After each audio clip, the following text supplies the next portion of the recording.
Basically right now. Anytime around now would be fantastic. How you doing, Poriforion? Yeah. Because I think that's the earliest you can put it on the TL.net. If you could help with that, that'd be fantastic. I didn't ask Icecart. Cynical was based enough to catch it. I got him probably just before he was done. I hope he didn't have to put too much time in after when it was late. I thank you and Icecart too for any help. But yeah, right now, basically, anytime now. It could be even 15 minutes from now. I don't care. If we have it on there updated an hour earlier, it'd be great. Let's get into game 2.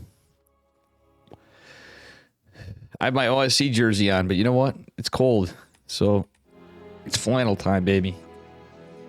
All right, here we are, spawning in the bottom right-hand corner of Hard Lead in the red. Give it up for Firefly, who's up a point. Oh, no, actually down a point. What am I talking about? His opponent in the upper left in the blue. It is DNS.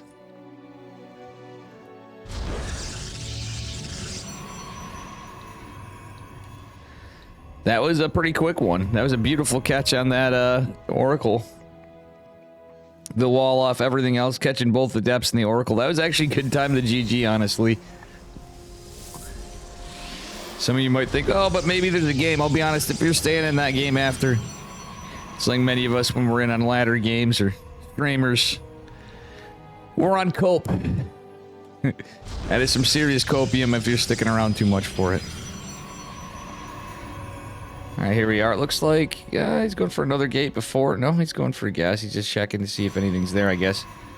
Or is a miss rally otherwise? 2 gate from each of them.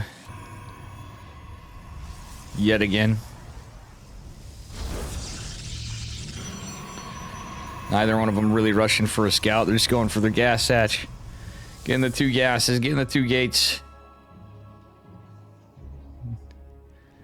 DNS set up for his score, as is Firefly. Both getting him down pretty much at an identical time. A mirror matchup. Kind of mirror opener, but we'll see. There's 2 probes going out. Ooh, and it was not scouted, the second one. Firefly definitely going for a proxy. Question is it a proxy Stargate? Is it a proxy Robo? Is it a metagame proxy pylon? Probe is sticking around for a moment. We'll see what happens. DNS already has his down, so consequently he's going to have that supply a little earlier.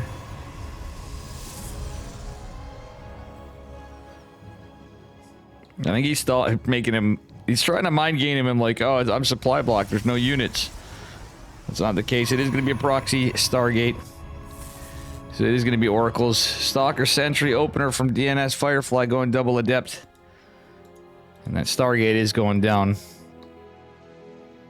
DNS trying to look around for proxies. Ooh, the probe is going to take the Telnaga, so he's going to see that coming in. Sentry tickle beaming this in as the pylon is going to get a little block for a minute. I like the double stalker follow-up. DNS looking in all the corners of the map. Let's see if it's in his path. Oh yeah, it's on the path, but he's not going to catch the Oracle in time. Stop it, but he's certainly going to see it. And that being said, it's 3-gate Robo in base versus Proxy Stargate. No shield battery going down for DNS.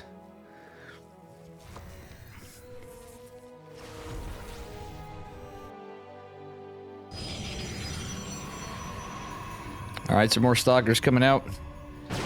Very aggressive play from DNS. The Oracle could be aggressive. Second one going to come. And what happened to that probe? Did it find it? Shield battery's going down, but nothing's in position.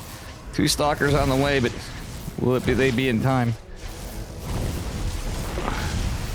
Oof, lots of damage from that Oracle. 5 kills and counting. Stalker's going to try to take care of this. Going to shut down the... yeah, they're going to force a cancel in the Oracle. Robo going down on the other side for Firefly. Oracle's almost dead as well. Still, a lot of workers were taken out. Firefly on 26 to 18 workers. And the Adept coming in. Oh, that's kind of rough. You didn't get enough damage on one. It's enough for a bit, but when you've taken that much of a hit on your probes, it's kind of difficult. And he's kind of chilled off gas. Doesn't he? He can't even afford a warp prism right now, so it's kind of rough. And it's going to be a full wall from Mr. Firefly. DNS fully on minerals because he has to be for a minute, but I don't know. Kind of looking dicey for him. It's going to be a warp prism for Firefly, who's now on 3-gate robo of his own. The Stalkers can't. He's got a couple in the shield battery. He should be fine to defend. Still, the army supply is catching up for Firefly rather rapidly. And the Adept is still alive. Alright, that being said, this is kind of an awkward game. Warp Prism going to go out. Hallucination's going to see the army camped up over here, but I don't think DNS was able to see that. He's going to drop a Nexus. And, yeah, that's about it. Big Daddy Immortal coming out, but the Warp Prism's already here. He's going to have to break the, Ooh, 4 Adepts. I can get some damage done, especially with an Oracle. It's ran out of energy, but there's some on the way because he did a rev tag. 4 Adepts are gonna go in here. Oh, I think somebody sniffed this out, Mr. DNS. But 4 Adepts is gonna be a problem. He's gonna recall and go full for it. Oh, cancel the shade. That being said, DNS has a decent army supply. Firefly with the 2 Immortals, he's gonna have to again kill his pylon to get out of there, or just pick up these 2 Immortals and then come. So it's gonna buy some time for Firefly, or for DNS rather.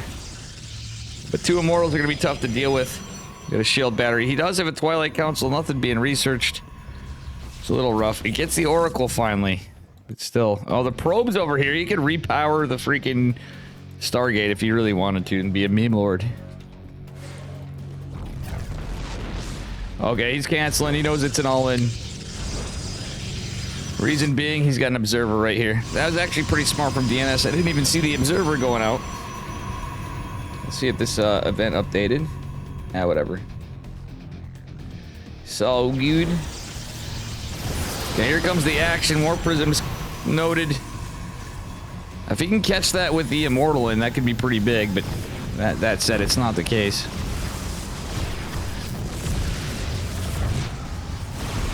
Holy Adepts, Batman. This is a lot of Adepts from Firefly.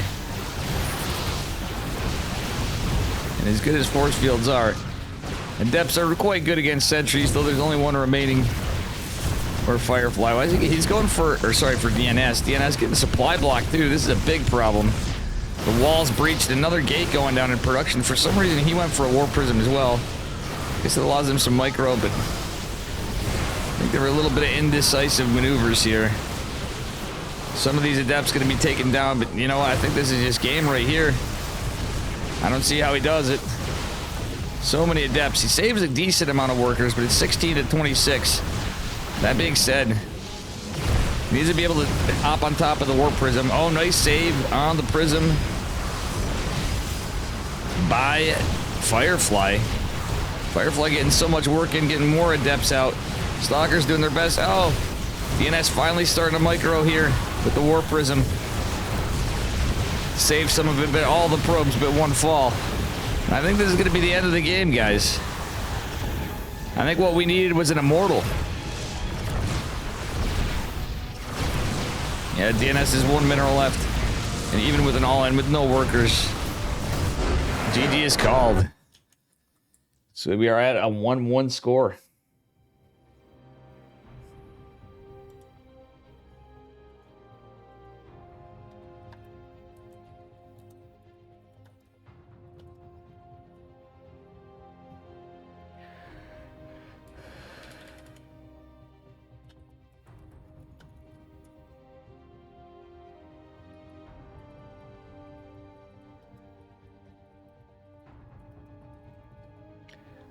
Gonna get into game 3 in just a minute here.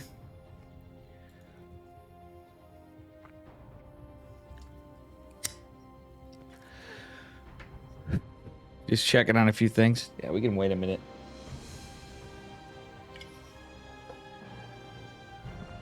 We're snowed in here in upstate New York, guys.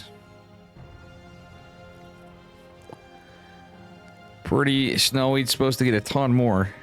So if I lose internet, I'm gonna be more concerned about freezing my ass off than anything else, you know?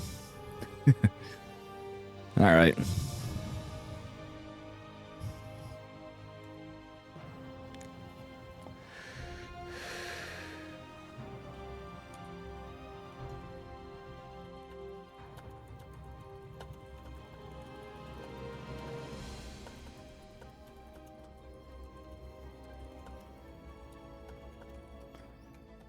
Thanks for the follow, Skyrus. Do appreciate it. Thank you, thank you.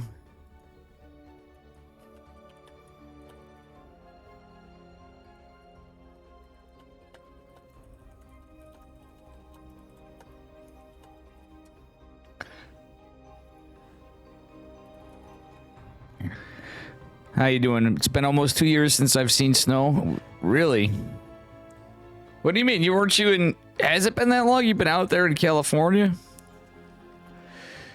Be looking at your neighborhood. We're getting a bit in the northern PA.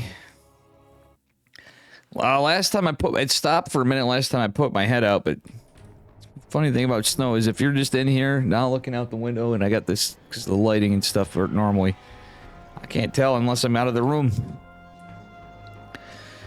Spawning in the upper right-hand corner of Alcione. In the red, give it up for a Firefly. And his opponent at the bottom left. In the blue, it is DNS, and we are on match point. 20 months, has it really been that long? Freaking Flood Advisor. Damn, that's crazy. Now you're all situated out there in California. To think you were in Syracuse not that long ago, it seems like. I mean, it's the grand scheme of things, it's not, but that's crazy to think about. Seriously, man. Seriously.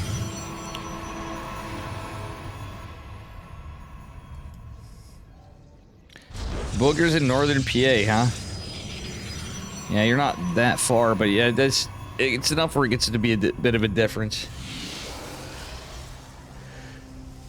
I don't know what it is about Pennsylvania, too. It seems like, well, it does make sense, I guess, because you're over, you know, you're inbound a little bit off the ocean. But, like, it seems like Pennsylvania, especially northern Pennsylvania, but parts of it get just about as cold as New York versus New Jersey. Oh, yeah, you don't get the, but I'm saying for cold temperatures. You don't seem like you guys, like, as warm as, like, Jersey does. Warren? Yeah, yeah. Yep, I've been there.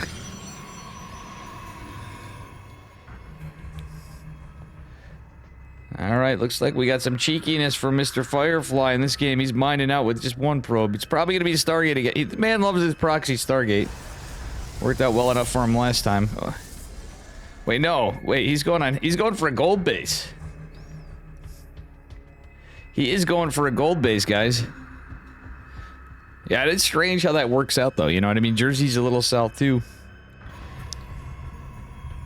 So it's going to be a Robo again from Firefly this time, but with a Nexus at gold.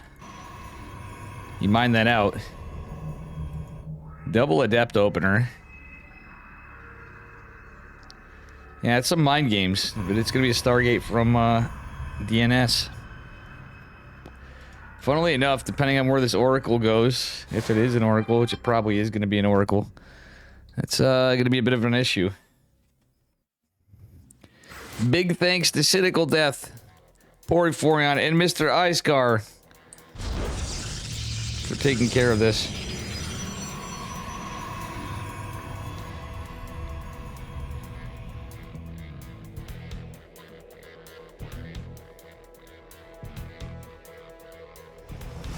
Yeah. All right. My cousin just let me know that he parked behind me. Nice.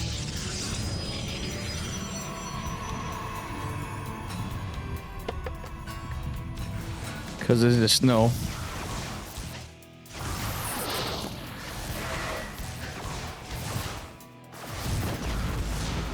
All right. Nexus is going to be down really fast, even with the rope. This is crazy. 3-8 Robo with a Nexus super fast. This is actually wild. And he caught, like, how did he afford that so fast? That's crazy, guys. Robo before Nexus, yet still gets it. And guess what? He recalls there's a shield battery here immediately even. And only a sentry to hit up. The Oracle is not going to see it, unluckily for DNS. The War Prism is going to be scouted. Big Daddy Immortal on the way, but there's nothing here to protect. You'll notice there's not a lot of probes here. The Stalkers will help, but 2 are coming a little later still. A lot of the probes, most of them are coming down here, oversaturating that base, but the other Oracles here. I think this one, well, DNS doesn't know what's up, I don't think, guys. Ah, he does now. He's going to scout it. One Stalker's going to be here, the battery, and the one Stalker's going to be enough. One of the Oracles taking some damage, but he's going to try to pick off a few of these workers. Has to be careful, doesn't want to lose it. He is going for a Void Ray. This game's gotten scrappy. Alright, 2 Adepts, a Sentry, 3 Stalkers, and a Void Ray coming. The rock's breaking. I wouldn't hate a Stasis Ward if you can buy some time. That'd be a good time for it. Oh, the Force Field's gonna help a battery overcharge. Is gonna get some work done. I wouldn't hate the Adepts trying to target fire the workers, but backing off's also smart. Void Ray is gonna come join the party. The Observer is gonna see it already, though, making its way back. Blink is being researched by Firefly. Firefly somehow already teching up here. Prismatic alignment, baby. He's gonna do that. It's gonna help DPS out the battery there, because battery overcharge was off cooldown. Ah, the Void Ray was target firing the Sentry. That's not what you want to do, mate. And the fight goes on, but it looks like it's going in favor of the Defender, who is the cheeser. Oracles, we're trying to get some value, but the 3 Stalkers camped here. Firefly's in a fantastic position. Oh man, DNS forced to go Robo. Not like this, he can't get any value. Oh no. DNS looks like he's between a rock and a hard place, because, oh my god, this is a 2 base all in. What the hell? Firefly's a madman, guys. He's got 2 base saturation on a gold base. And now he's gonna blink in 2 more gates.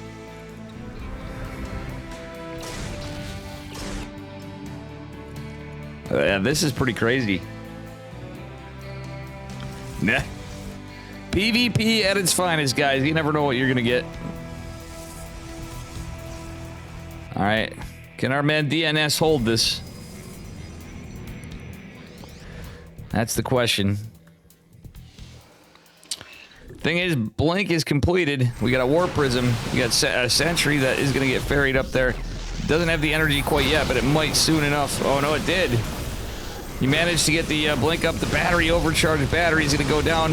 And the Artosis pylon means this Immortal's likely not gonna oh, it's not gonna finish for sure. So many Stalkers are here. This was a crazy play by Firefly. I think DNS is gonna be knocked out here in just a second, guys. Nice target firing. It's just a matter of more versus less at this point, though. I hate to say it, but that be Ogre.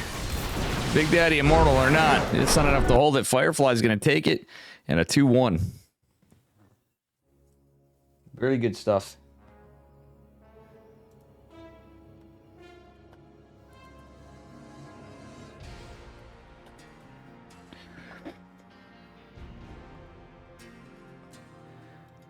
All right. That be it for that one. Now we're going to have Xiaomek versus Cham. Actually, we'll do it in alphabetical. I should have done that one too. Cham versus Xiaomek. Give me just a moment. We're going to get into our next group. Need a minute.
Bear with me, guys. I gotta air it out a little bit in here and take care of a little business. I'm gonna re-beer it up. And yeah, I will be here in just a momento.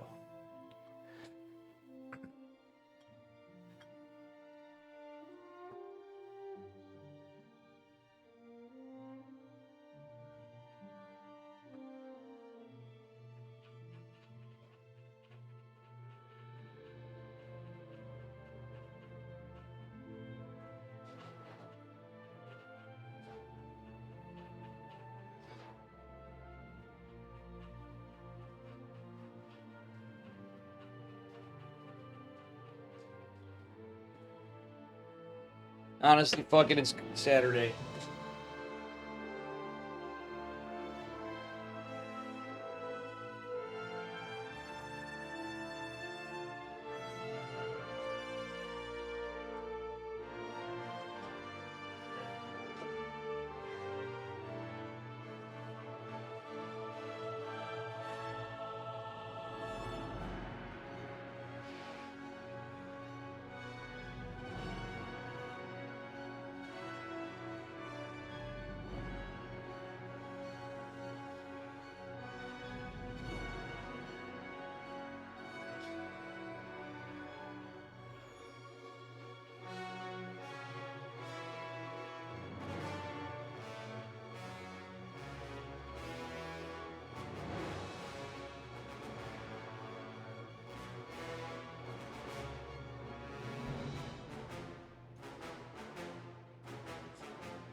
Little caffeine to help me out here. Ugh.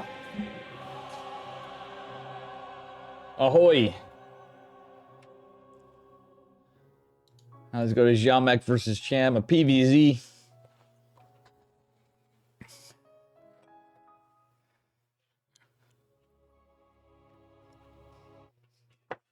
Actually, I don't think I'm good on beer, even though I got one right there. Believe it or not, spawning the upper right-hand corner of Ancient Cistern representing Blazer. It is Xiaomek in the blue. Our Polish Protoss. His opponent in the bottom left, representing Starlight Twinkle. It is Cham in the red. We got an American versus a Polander. Well, Cham's from Mexico, but still, we got our boy Cham here.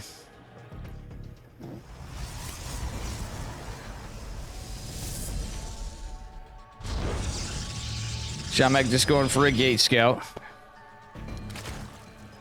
Cham is the favored player here, I will say that much, but Xiaomek is a pretty good Protoss player.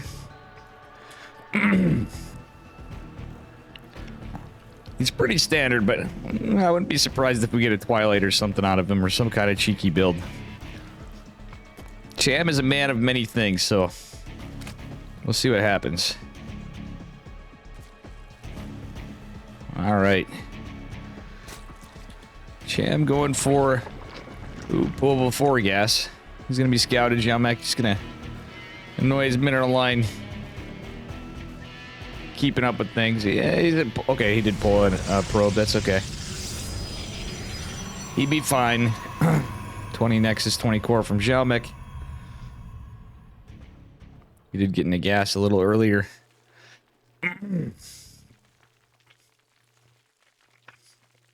Going back for a little bit more probe harass. Put him a little ahead there. For the early stages anyway. Xiaomak didn't fix his rally. I guess he's going to stay 4-3 gas.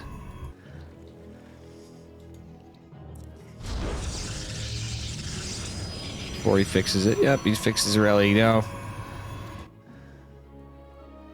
Status simulator's about to finish. Yeah, it's going to be 2 queens. No lings just yet. Probably a metabolic opener from Mr. Cham.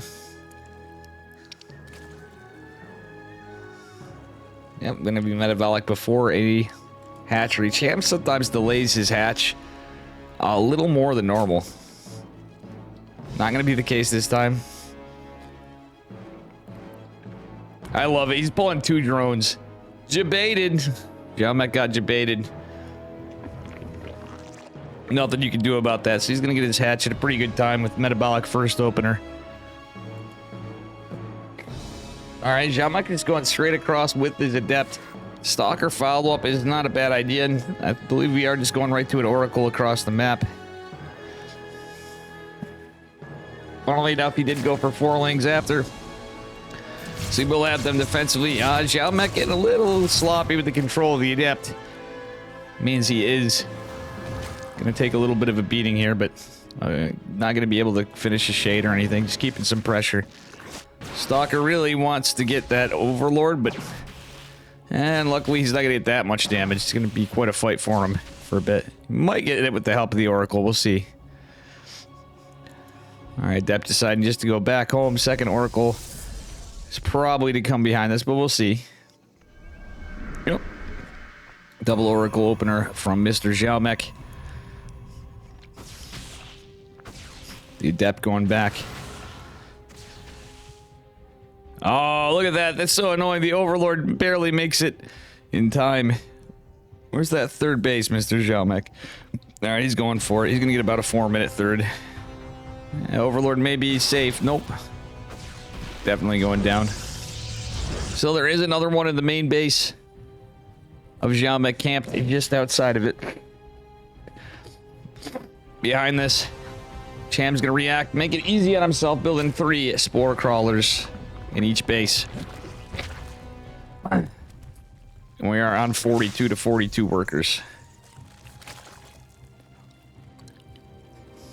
So, all things said and done, Xiaomak going to try to get some value with 2 oracles going to be scouted by the lings. Nice splits on the lings for some vision from Cham. Xiaomak not really paying attention to his oracles for a second. Does get a couple drones, but he's taking quite a beating here. Partner push. Dude, you okay? Yeah, I just got up and moved around a couple times, but... got a couple snacks here and there. Moved around. Partner push, I guess. I don't know. I said I'd do this. I was hoping to do this an hour ago, so we'd be finishing up probably in the next hour, but I don't know. We'll see how long this goes. If I can't do the whole thing, could I do it? Yes. Is it going to be worth it? Probably not. Hydrate? Yeah, I got some water too. I probably should drink some water as well. You know? Alright, he's going into charge lot Archon. He might be going for Immortal Archon. Charge lot pushing 3 bases. Got a little coffee. Got a little beer. It's Saturday, but yeah, I grinded yesterday. Grinded again today. We'll see. I'm definitely not pushing for partner. I don't get enough views regularly, you know, to do that. I don't really care. One day, if stuff was... I don't really care, to be honest. You know? We'd be chilling. Did we lose an Oracle? I think we did. One of the Oracles goes down. That's not great for Xiaomak. I wouldn't have hated him building an additional Oracle. Like, that's the thing. Oracles get so much value, and especially if you're playing against a Ling lover like Mr. Cham. He likes Ling Bane. He is getting a Roach Horn with Gleal, but Xiaomak may be in a lot of trouble. The fact that he doesn't have an Oracle could be a huge issue. Alright, +1 melees. Continuing on, centrifugal hooks on the way. The Gleal reconstitution as well. Stasis wards and pulsar beam. That's what I'm getting at. It's a freaking lot of lings, though. It's a heck lot of lings. Alright, now we're getting into roaches as well for Cham. He's got a 4th and 5th base established. Cham's looking pretty good economically. Xiaomek not going for his fourth because, well, Cham's has got so much here. And I'm serious, guys. Looks like a 3-base push, but another Oracle in my eyes would have been worth it. Oh my god, look at how many Lings there are. Oh, nothing's in the... It's not held position. Xiaomek hold position on this, mate. He literally just walked right by this. But this is definitely not on hold position. Did you guys see that Immortal push the Stalker away? That is not good. Don't mind me, I had to turn my fan on too. Open the window a bit, which I don't want to be freezing, but at the end of the day, I need to get some smoke out of here. And the ceiling fan's fucking messed up.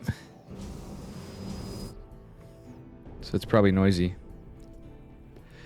So Xiaomek's trying to go for a big push, but on 3 bases, I'm not usually the hugest fan. As long as you take a fourth behind it, 3-base all-ins don't really seem to get as much done these days. Alright, Xiaomek split off his Zealots as well. I think Cham is all the wiser to it. He's going with a bunch of roaches over here. He's anticipated some. I don't know if he saw it or he just anticipated this. Xiaomek going for the big push. There's a lot of banelings. He does have a stasis ward. Again, that would be huge. Zealots in the front are gonna likely go down. Banelings coming behind, getting the sentry, chewing up the Guardian shield, and there's so many banelings they're actually gonna hurt the Archons and the Immortals just by the sheer number of them. This is a costly way to kill them, but... Oh no! Xiaomek, you're fighting into Banes. Charge Lot's fight, actually taking a good fight on the Roaches because of the upgrades. That's actually a pretty decent kill here. Cham kind of backing off. He's gonna make some more Archons, more Charge Lots, and he's waiting. He's gonna have an additional upgrade here, but 2 and +1 Carapace coming down for Cham. That's +2 melee rather. It's pretty good. Oh my god, the Archons target fire the Overlords.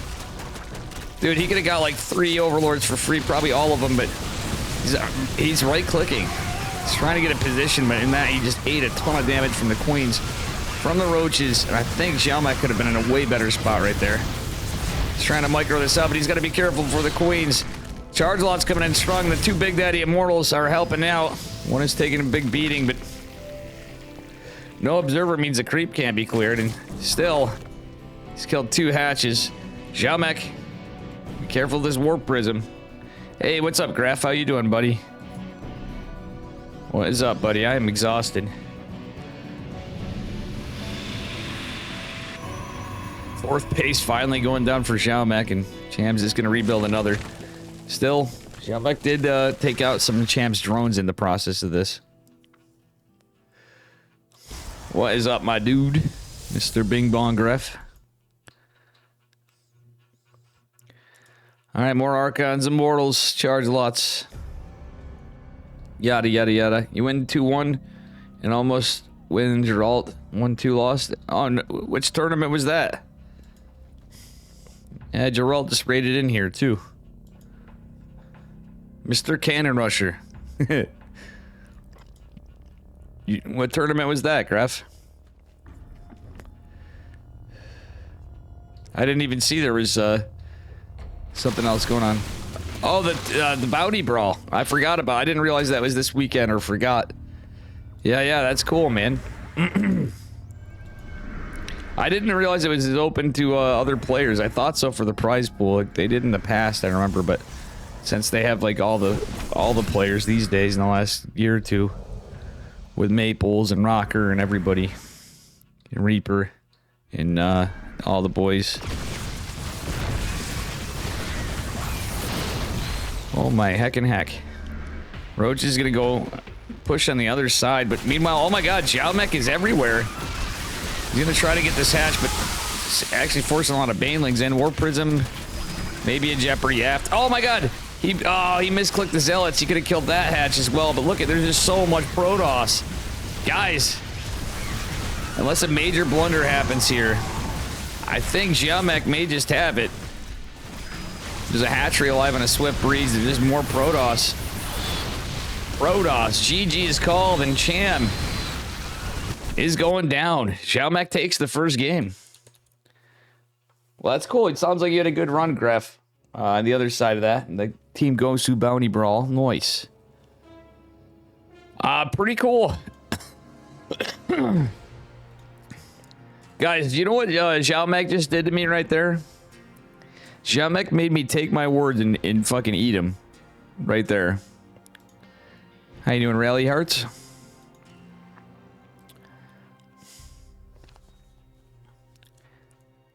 He literally made me take my words and eat them right there. Let's get into game number 2. Give me a minute. Little coffee, little beer. Little stretch. Little movement of the toes. Holy crap.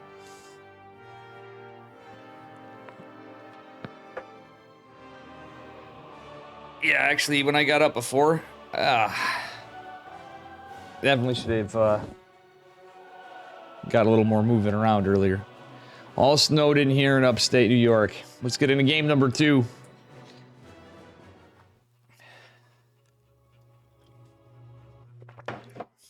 Damn, that was actually a sick play from Xiaomek. All right, here he is again in the bottom left-hand corner, up a point.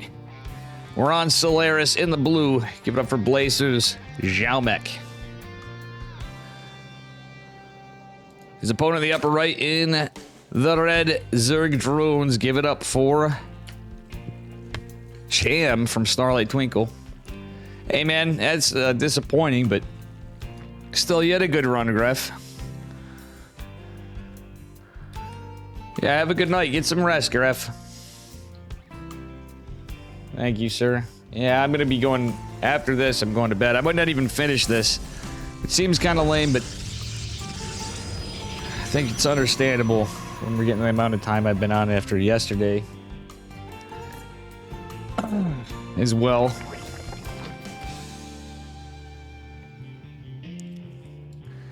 Alright, guys. 16 hats for Cham. Looking pretty good here. For a macro game, anyway.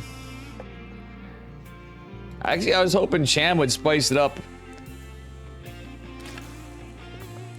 The big old Immortal Archon Charge Lap push from Xiaomek in game number 1 was pretty good. Good enough to get him the dub.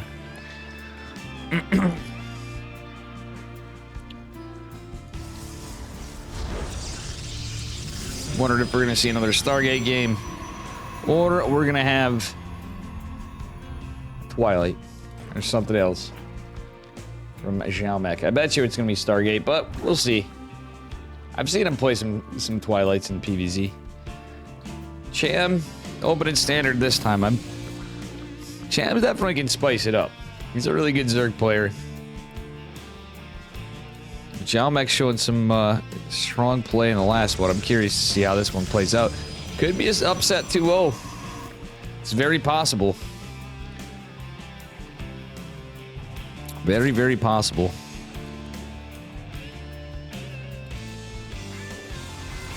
Alrighty. Nothing too crazy here. A couple queens going out. Same opener from Cham. No lings at first. He's going to go just for his hatch. Actually, he's going to go hatch before metabolic. I believe he may actually do so. Oh, what? He is going to go hatch before metabolic. He could have actually just taken that one, but he's debating. He's trying to debate Xiaomek, but I think he should have just went for it. Maybe he decided to get triangle instead of the linear 3 o'clock position base. Alright, it's going to be Stalker. Oh no, he did go for the Adept. Kind of very similar to game number 1. And how things are playing out. Ooh, this Overlord's making its way in a little earlier. Ooh, Xiaomek shades in. I don't know if I like that so much because he's too far away to get any real damage. He's going to take some beating on the Adept. Only getting a drone, that's not worth it. Saves it, but with just 11 HP, not the greatest moves. Still, he's going to count it. Oracle is rallied over here, I'm pretty sure of it. Oh yeah, but you know what? Doesn't matter, this Overlord's going to escape.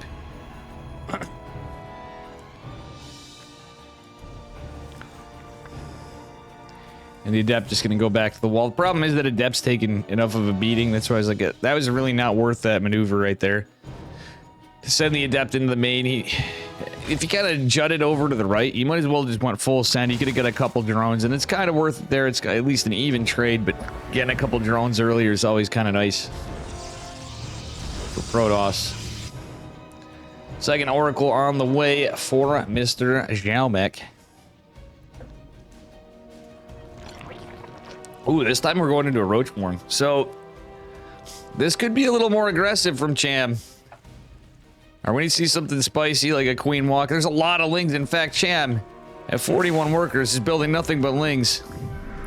There's a lot, the couple Oracles, actually 3 Oracles this time on the Forge.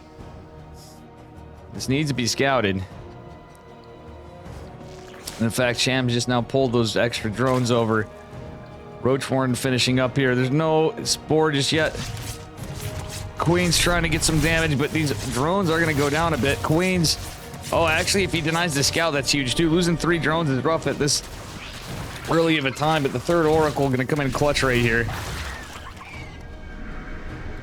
Yeah, Cham is still hammering on the Link key. Didn't he got a couple drones? But it's more Lings in production. Yo, he's trying to out-multitask Xiaomek here. Unfortunately, these aren't +1 Lings. They're just all Lings. And he's just going to drone behind it. A lot of pressure still. Oracle's good unit. Going to chase down the Lings.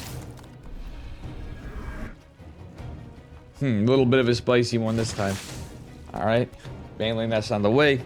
+1, a Robo, and a Twilight going down behind this for a Protoss as this Baneling Nest and Lair come from Cham.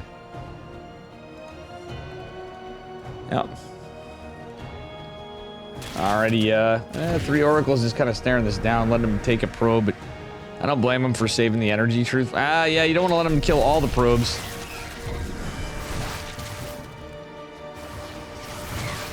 Oh yeah, catching a few of the Lings, it's not too bad, but still, 2 hatches going down behind this.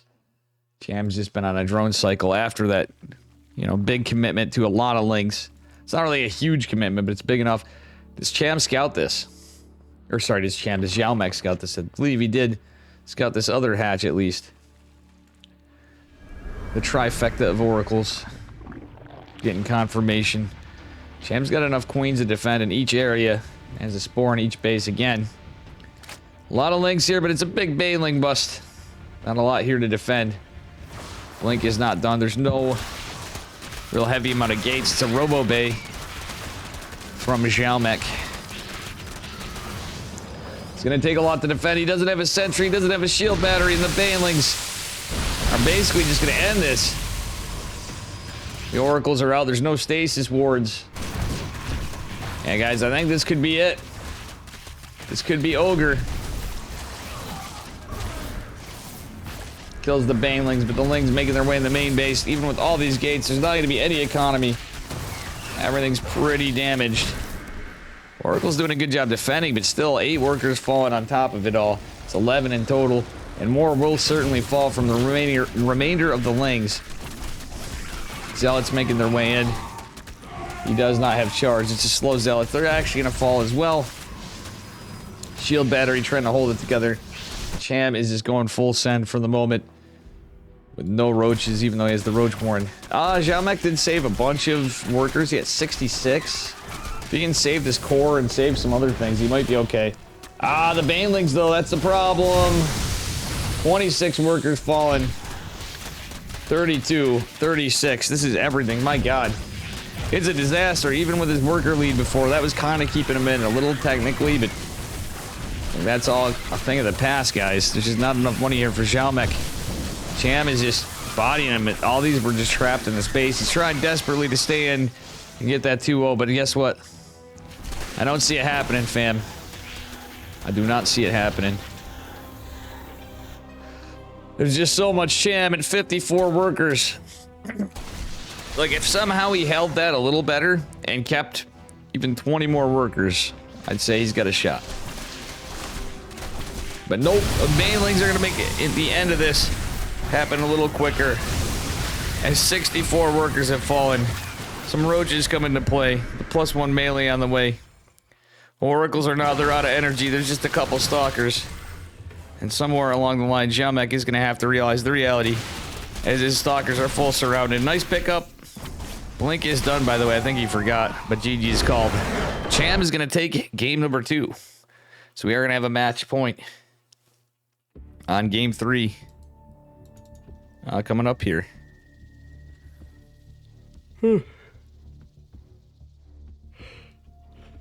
Excuse me. How am I still going?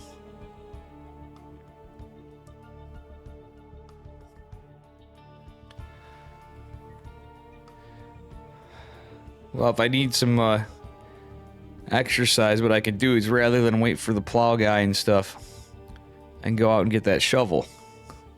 That's some exercise for you. Actually, guys, bear with me. Before game number 3, I could just plow through it. We'll see. Adept on wall. Ha! Miyamoshi.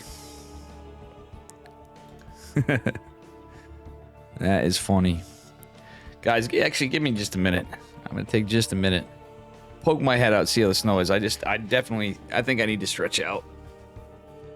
Just a momento.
You know what, guys? I have so many fucking events I could be casting. It's insane. There was no way I was doing World Team League today. It didn't matter. We have so many casters. I could do like a recast of that stuff.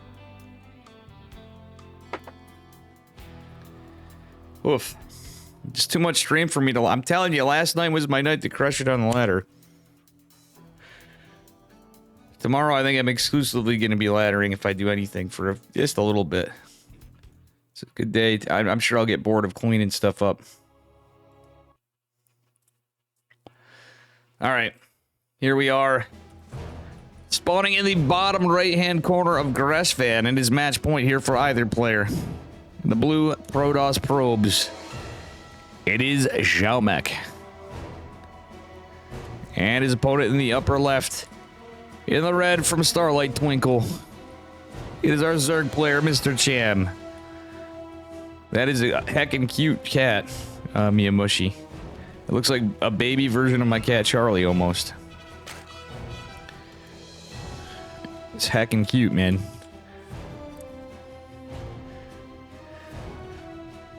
Bruh moment. Drone going to triangle third. This time Xiaomek getting the forced triangle third. Not too bad for him. Is that gonna force an all-in on Gressvan though? Guys, actually, we're gonna. This map was a. You have a black cat? Nice. I forgot this map is officially called Gressvan because of his big dub he had on this. And funnily enough, Greff was just here. Actually, the name of the map, guys, it's Gressvan.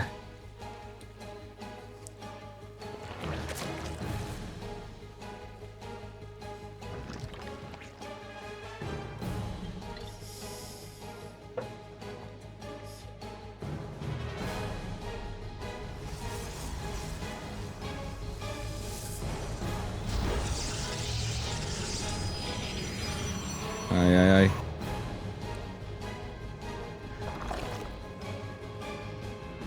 Well, anyway. Mr. Xiaomek. Walling off. Getting some work done. It's strange that you can play a map for a long time and don't see the details of it because of tunnel vision. Exactly. There's so many little details in the map. Like, look right here. You know? There's this thing. Like a fucking Protoss ship, Protoss statue. I don't know what in the water. Take a look at another one here, obviously mirroring it in the other side. All this stuff. There's a lot of little details to the maps. And yeah, exactly. You definitely missed some stuff. Let's take a look over here. What's this? All right, see, there's some kind of Protoss structure. So it's obviously on a Protoss planet, which you can kind of tell by the bases and such, you know. Funnily enough, with all this, you know what they don't say? I mean, I know they got warp gates and stuff. Protoss with all these roads and stuff, you'd think they gotta have some kind of land vehicles that they go on other than just flying around in ships and stuff, you know, guys? Have you ever thought about that? Because I kind of did. They gotta have some kind of ground vehicles. Maybe we just don't see them for the regular civilian And are all the Protoss just warriors? I mean, they have, like, engineers and stuff, but, like, they are, by the time of Legacy of the Void, pretty much, but... Where are the civilian Protoss? What do they do? Because they can't eat. They don't have mouths. Huh. Yeah, well, how Protoss eat, it's hypothesized it's to do with energy from the pylons and photosynthesis, Miyamushi, because they don't have mouths. Yeah, Stalkers and Colossi are ground suits. Well, actually, Colossi are robotic. They don't even, there's no pilot. They're completely robotic. Immortals and Stalkers and Dragoons are, they carry, like, basically a dead...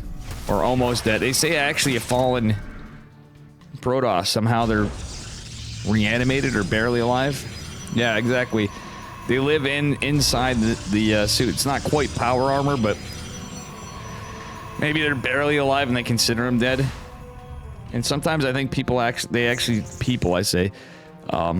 actually sacrifice themselves to go into this, to become a Stalker or a Dragoon.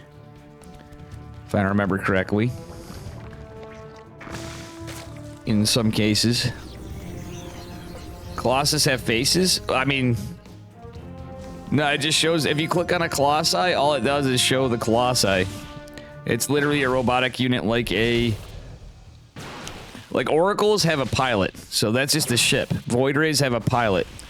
Colossi are robotic like an Observer or Probe. Or a Reaver. Or a Disruptor.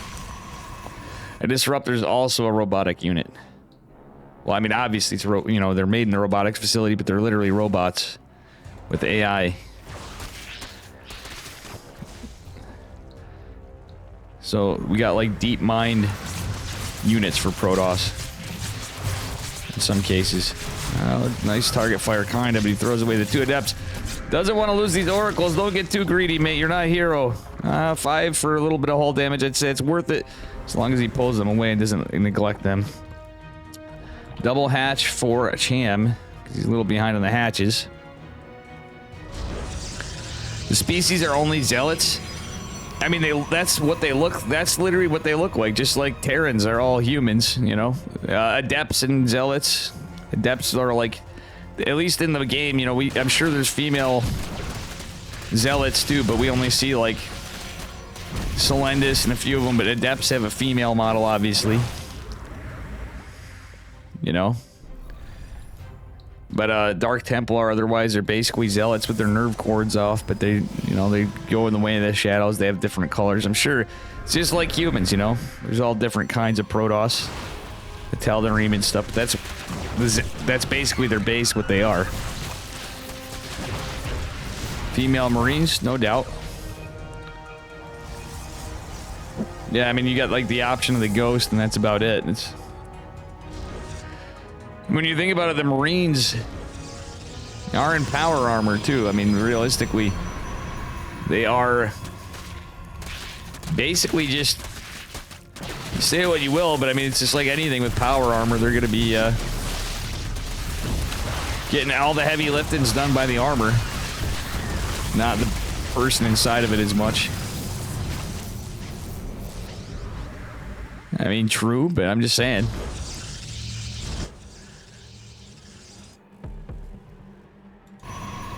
I'm saying anything could be a Marine. Lebanese female Marines are the best, are the hottest. I mean, you're probably not wrong. Lebanese Marine.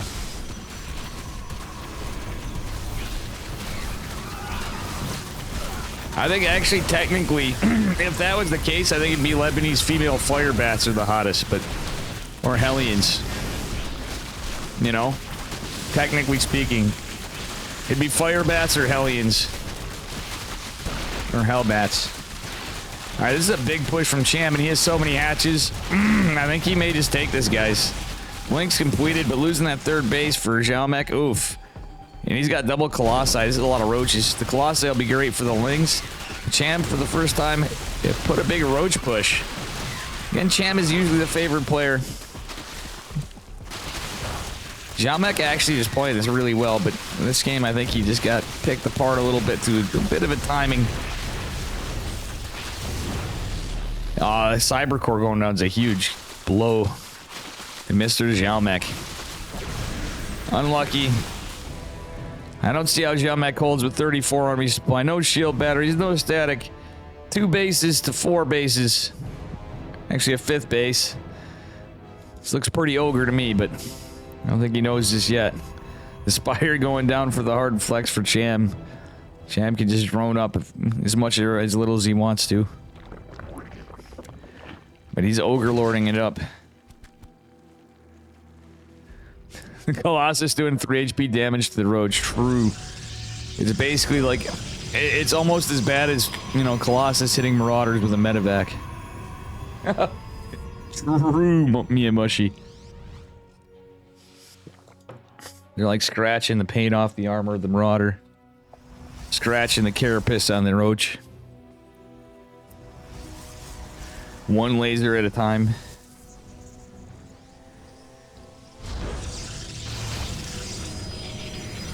Alright, the laser drafts are out, but yeah. 3 Colossi. Yeah, you basically need Colossi, Sentry, Stalker. In a lot of them. Or Disruptors. Problem is, there's a lot of Lings. Cham is a very Ling-heavy player. The Corruptors coming out is going to be a bit of a problem. You just can't get enough gateway units out. You can't get enough anything out with 2 bases at this point of the game. Especially after losing the third, getting supply blocked. In a world where he had a larger army, I could see something, but I don't know. He's got good upgrades. +2 melee coming means Lings are going to be really good. And without a lot of sentries, the Colossi are kind of going to be pretty exposed here. No stasis wards down. And all the Zorg is coming. The Zorg is coming. Or the Corruptors. Okay, the Corruptors are starting to yeet in with this army as well. Only 1 shield battery.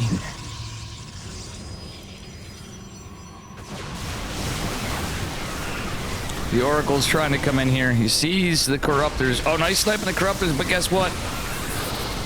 Yeah, he just set himself up for a 2-prong surround. And the Lings surrounding the Stalkers is a rough thing. Can't really target fire those out. All the Colossi falling. All the Stalkers basically falling. He's got one more warp in. Battery overcharge, trying to save this. But yeah, that Colossi and the few Stalkers are not going to be enough to take care of this. Even though he got his third base up. He chiseled away at the Zerg army. I don't know. The 27 army supply, I just don't think we can do it, mate. Like, if he had some, like, big purification novas and retained his army, he's been doing just enough to keep army supply up. I don't blame him, but still. Good micro practice, I guess. Sadly, my boy Xiaomek, or Adagramus in Twitch, is going to be eliminated. Good GG, good job by Cham. He's going to take it. Behind Dark Shrine. If only it were that easy. If only it were that easy. Unfortunately, he got too far behind. Holy balls. 1, 2, 3, 4, 5. 5 more series. I don't know if I can last that long, guys.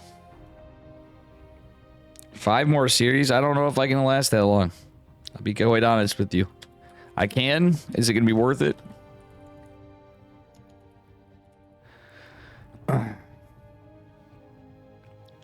Going into our next series, though. Firefly versus Milky Cow. I love me some StarCraft, but I feel like I'm going to be like Weekend at Bernie's at this point. Maybe I can get like my Cat's tubes, or, you know, I'll just get somebody else to do it. And I'll be like Weekend at Bernie's. I'll be sleeping. Not dead, actually. Put on some sunglasses, you know. I'm just saying. Zombie mode. Exactly.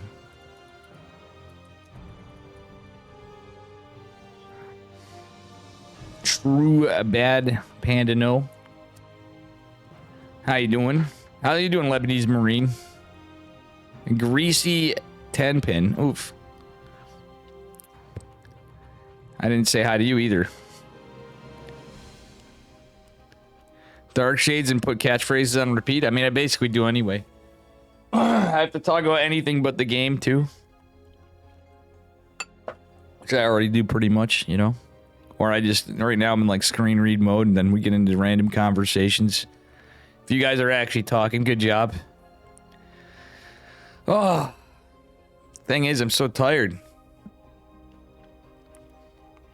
Even getting drunk. Maybe I should just get drunk for a bit in this. I mean, we have the event, but I can always stall a series. It's going to fuck up the VOD, but I don't want to mess with the Liquipedia people. They always are watching this stuff to see the scores and doing God's work. I did kind of overstretch it a little bit, you know?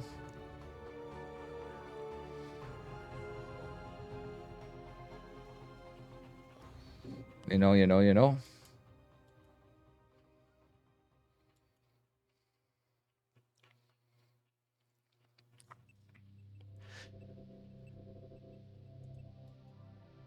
Ay.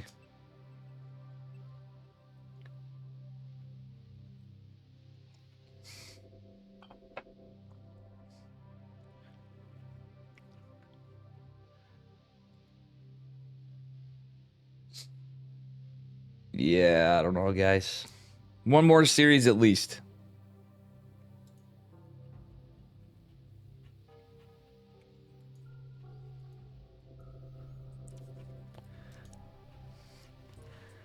But I don't know. I don't know.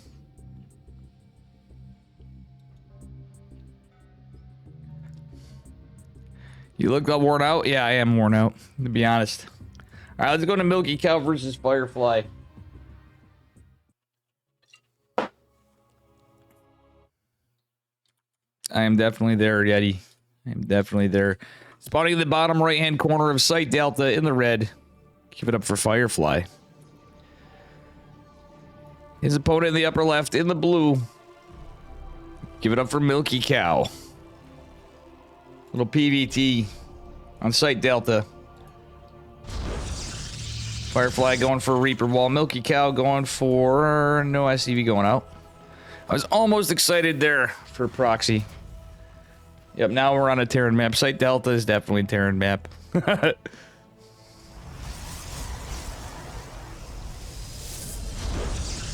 It's not bad for Protoss, but there's some really nasty siege positions on this map. For sure. What up, Yeti? How you doing? What up, amigo? I really wish I just took a nap in between and just said, you know what, we'll do 8:30 after all. I just didn't want to hack up everything. Oof. Double gas opener from Milky Cow. The man loves his Widow Mines, as we know, and he's a macro machine. This kid macros out of stuff in ways that I gotta hand it to him. One of the strengths of Milky Cow. Like, he macros out of positions or gets into positions where a lot of Terran just... Even watching a lot of pro games, they just don't have as many CCs as him and end up in these spots where he gets in crazy, crazy economics. Even when he's committing pretty heavy into stuff.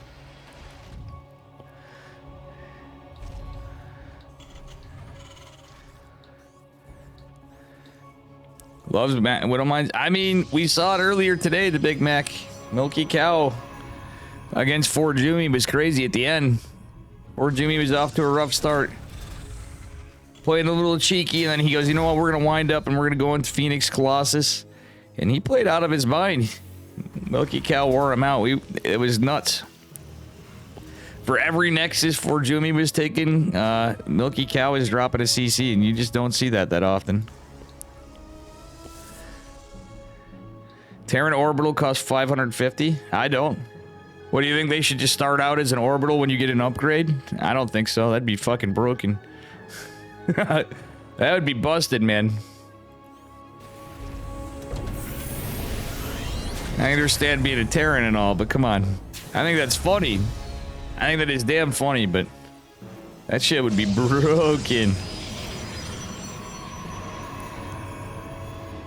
What's strange that it costs 550 minerals? The thing can literally produce free workers for mining. You get literally free mining out of an orbital command center. In my eyes, that might even be cheap. And I enjoy Point Terran too, I'm just saying. But it all comes down to the timings and why you'd have an orbital and da-da-da-da-da-da-da. Wouldn't you agree? I mean, Nexus come with Chrono Boost, but still. Terran needs better clones or Raven? What do you mean by Cyclones? The Raven's already better. Like, I don't know why anybody'd say the Raven's nerfed. You have to research interference matrix. Mate, the Raven was kind of buffed, if anything. Are we forgetting that the Raven used to cost before either the patches? There was a patch before. The Raven always used to be, in Legacy of the Void, pretty much more expensive. And it didn't start out with the, you know, you had trade-offs. The rework of the Raven, they became ridiculously cheaper. They're still really good. I think Ravens are still really good units. They're cheaper. You can get them out basically quicker, consequently.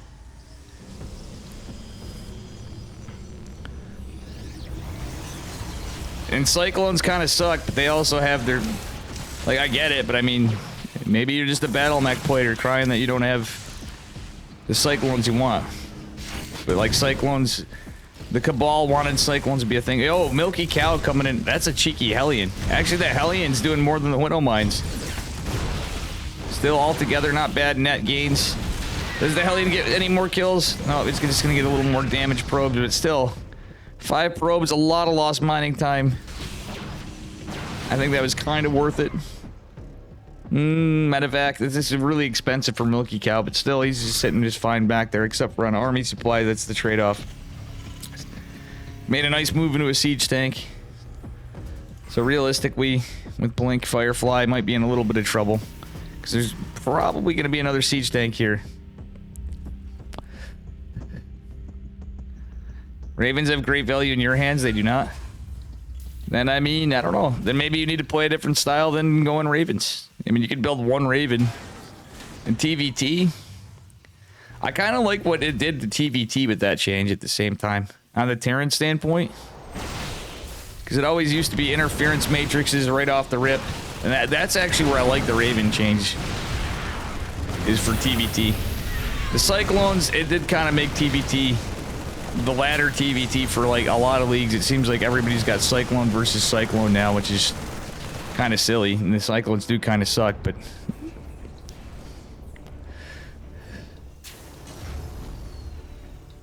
It's strange that you don't see any CC without morphing and... Yeah, I mean... True.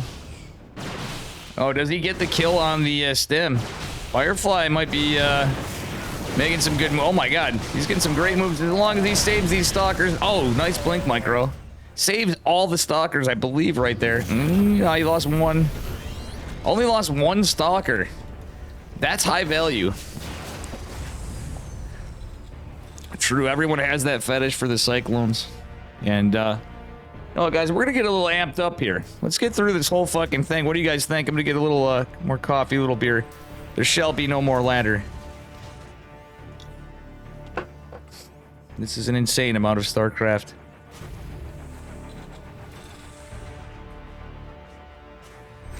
And the Big Mac and Yeti, if you guys are here, we went into... We definitely did the resume from replay wrong. Pikachu, how you... Pikachu, I didn't even say hi to you. I saw you over there before, too. How you doing, buddy? Pikachu loves the Pog Squirrel.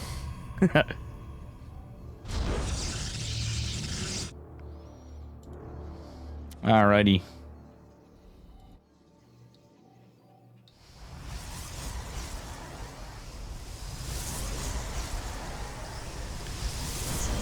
Yup. Alright, Raven, is it gonna get some work? Oh, nice catch of the Raven. Firefly's actually got some pretty good defense, considering how much he had to deal with the lost mining time. He's in a great position, playing it up Gateway Man, going into Storm. He's got 3 bases. Milky Cow, remember I said that before, he is getting his 3rd base up and running, but at the end of the day, he's taking a bit of a beating. Does have a decent army supply. He's gonna have stem combat shields and +1. But in a way, I kind of like Firefly's position better once all these gates get active. You just need to be spending his money, popping out those units. He's gonna have +1 ground army. Stalker is gonna catch the push. Would be funny if he gets the Widow Mine. Almost. There you go. Little micro wars here. Does he target fire? I just want to be... Oh my god, it's a boys pull. So yeah, this is all in. So now it's a little rough for our Protoss player. He's gonna have a storm available. Oh, he has 4 storms. This could actually be massive, especially with the SCVs. Tank's not sieged. Does he get some storm drops? Beautiful storms coming on in here. Oh, he's not saving the... Oh, morphs an Archon. That's gonna tank some of the shots and make the tanks... Dude, almost did a little bit of friendly fire. One more storm's gonna be massive. He saves the High Templar and the War Prism. And there's just not a lot of Milky Cow here. He's still got a lot of reinforcements coming behind it, but so many SCVs were pulled. The Zealots, the Stalkers, pushing us back a bit. The Natural is quite exposed. Aye. Crazy game. Milky Cow down to 32 workers. He does have that 3rd CC. He could technically land it, but he's pumping out 3 SCVs at a time. I don't hate the idea to build an Archon, but if it was a little further back, just to be safe, he can keep it alive. But an Archon in this fight's gonna be pretty good. Ob's out is there to snipe the Widow Mine if he can. He's gonna try to get it. Gets it. And more SCVs are pulled. Oops, a little missed target fire from Firefly. Ooh, the Archon put in the work on those SCVs.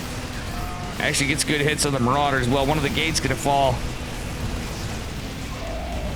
The Robo, oddly enough, not super important right now. Funnily enough, I wonder how Immortals would be doing right now in this. Firefly has this shield battery so far back, though. That's a bit of a problem for keeping the Stalkers alive. Still, he's getting some good storms. He's fighting it off with a little army supply. And is it more SCVs being pulled? Yeah, he pulled enough that it's very committed from our Terran player. Catching the Medevac's huge, because those are the 2 with a little bit of energy. Medevacs don't have much left, but there's not a lot of Protoss here, and that's actually crazy.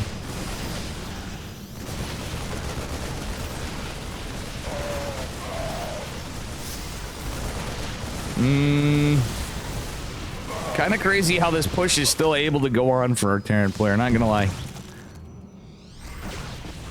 Let's be real, guys. For as much as we're complaining, I feel like that... Like, look at the army supply. The dude pulled workers 2 times. It was down to 30 workers.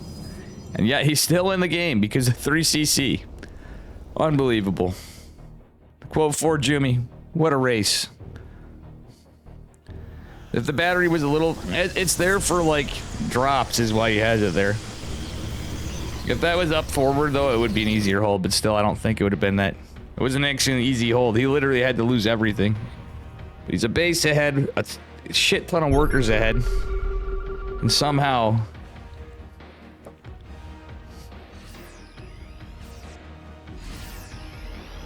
Exactly, Marco. Ay. I'm just saying. Now I'm balance whining. I'm so tired. Not really. I just think it's funny. I think it's funny. Ghost Academy's coming. And what were you guys whining? Were you guys actually whining? What was the weird thing about why an orbital cost 550 minerals in total? Well, you just witnessed why. Because magically, even though like every Terran worker was down, we had 3 shots at a fight, but you know what Firefly holds? Did I not call it? Now you have your answer to why they cost 550 minerals and require a barracks to make. Exactly. That 150 minerals extra cost you a bunch of free workers that mine fast. Downside is your bases mine out faster. The pro side is your SCVs are extra fighters.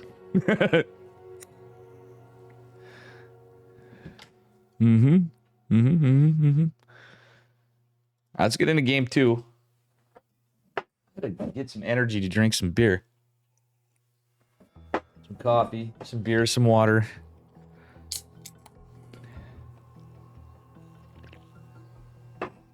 Is this one gonna be quick? Is this one gonna be long? How you doing, hype time? What is up? Fucking tired is what's up, amigo. We've been grinding. I actually wouldn't have minded some zero space today, but I should have done that in between.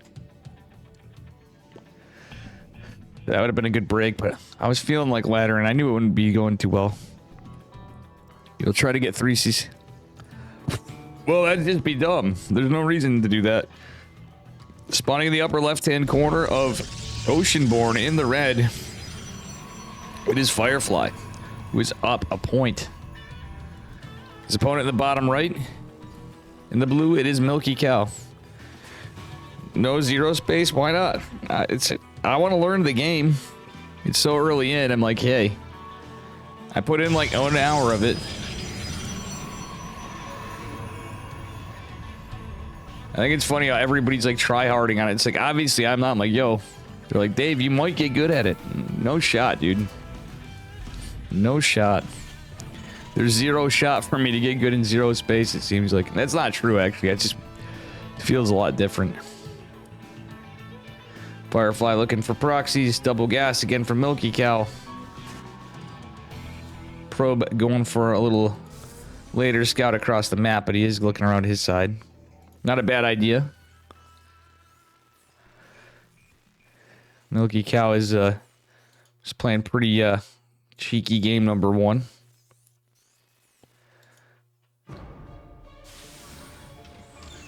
Alright, it's gonna be a marine opener. In the factory right away, no blockage.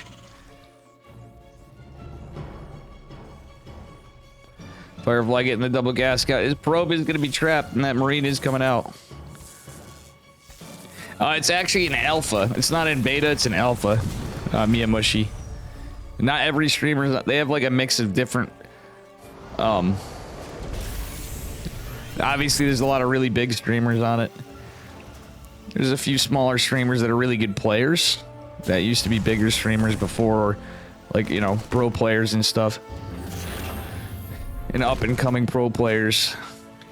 And then somehow I'm in there. Somehow I'm in there. Don't ask me how. Don't ask me why I'm old. You know?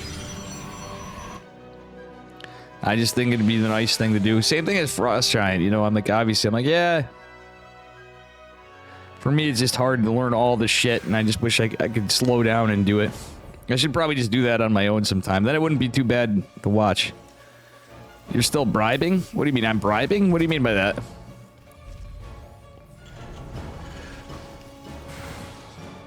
I paid a little bit to get early access because I want it. How old is Dave? I'm 38. I'm saying compared to all the other shit. The average age of the casual StarCraft player and enjoyer, right? There's going to be a Cyclone opener from Milky Cow. It's a Warp Gate opener, so we don't see a Twilight or anything. It's just gates. Firefly does this sometimes, and I don't know if I'm the biggest fan. He's going Proxy Gate. Oh, this is not good. This is not good at all, guys.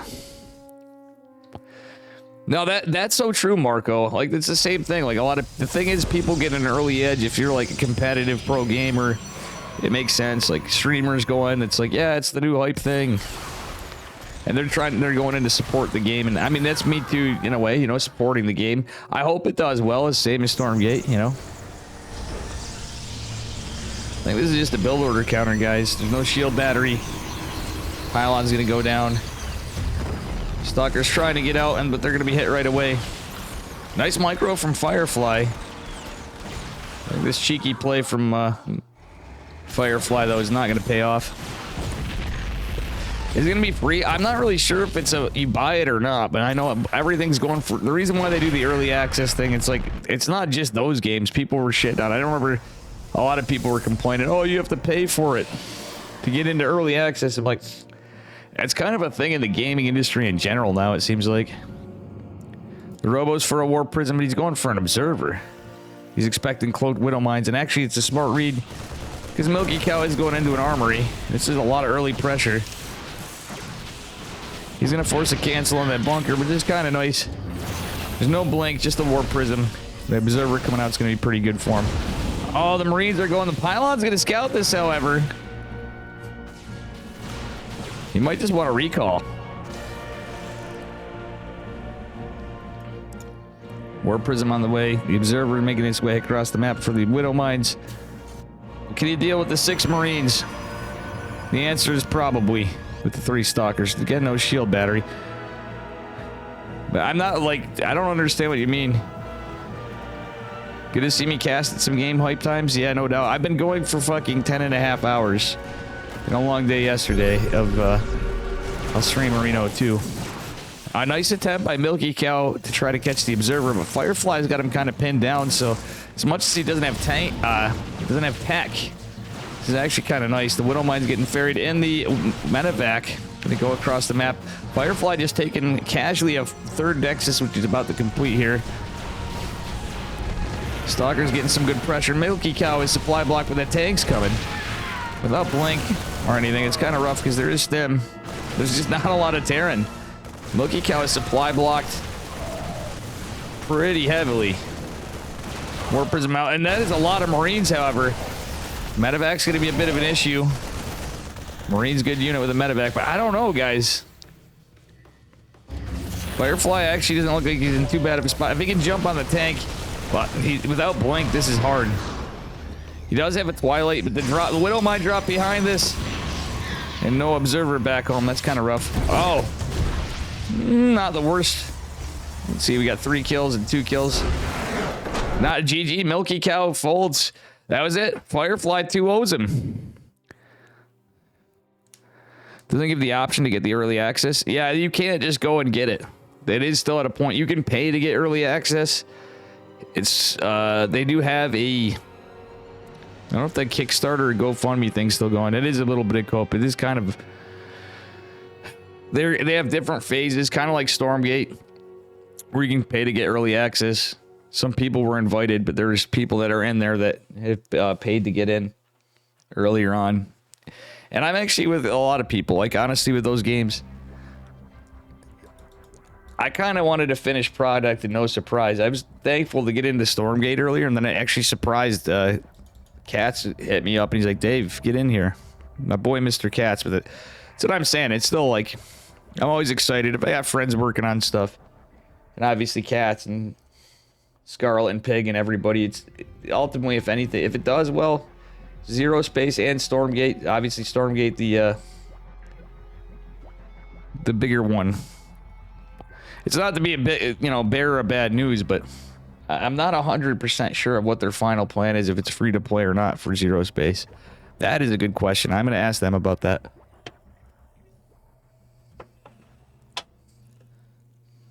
I might actually shoot them a message about that, because people are asking questions. And I feel kind of dumb about that. But yeah, it's going to be active only for a little. The reason why everybody's pointing to it's only active for a bit. There's a lot of people streaming it. And they're going to close it down. Some people in the dev part will probably still be able to play it. Well, obviously, the developers are, but... Patches has got his tournament later, too. There's no chance I'm casting that. Yeah, true, bro. You do have to pay for everything. Obviously, they're gonna charge. You can't do it for free. Wait. I got the wrong replay. How the fuck did this happen? I somehow ended up in another series. Oh, yeah, because we're in another series. Duh, that was a 2-0. We got a ZVZ.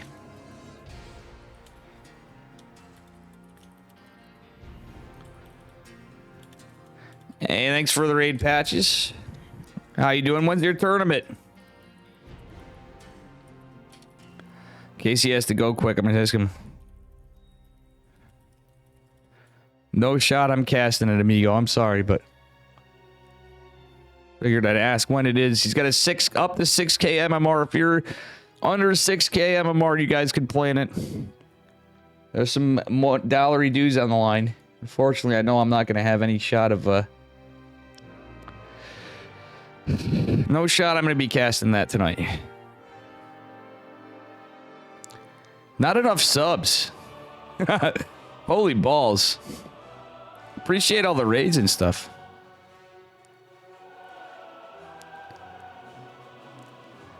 Holy shit, I've been streaming and casting for 10.5 hours. Not a single sub. He had to go? Is he doing his tournament ampersand? Is he alright?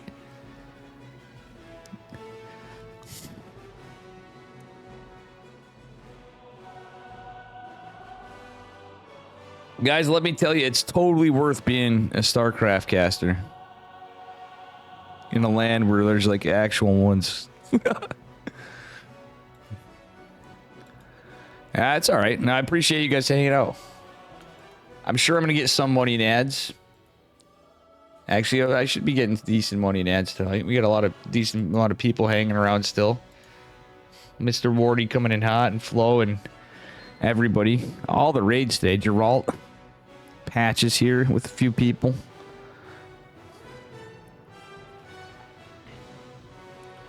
He was just suddenly told people were arriving. He's at home, right? Yeah. We gotta do what we gotta do. Alright, I know you Protoss guys. You Terran guys and gals. Both you gals guys. Raccoons. Penguins. We got a ZVZ. Yeah. That's good. I have to look when his tournament is again. I'll tell everybody in a couple of... Wait, holy shit. The Big Mac is a man of his word. Thank you for the first time subbing yourself. Thank you, the Big Mac. Spawning in the upper right-hand corner. The only sub of the day. Of 2,000 atmospheres. Representing Berserker Esports, it is Debaga.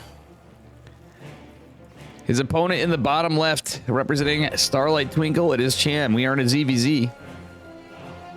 Look at me. See, it actually worked. Me complaining. Anyone who streams 10 hours straight, we're almost at 11. I mean, I streamed like almost 9 yesterday, too, after work. And I did work all day. For sure. I appreciate you guys, obviously. But thank you. Look at this, a gentleman's agreement and a ZVZ. What the deuce? It's not as uncommon as we think. 16 hatch from both of them.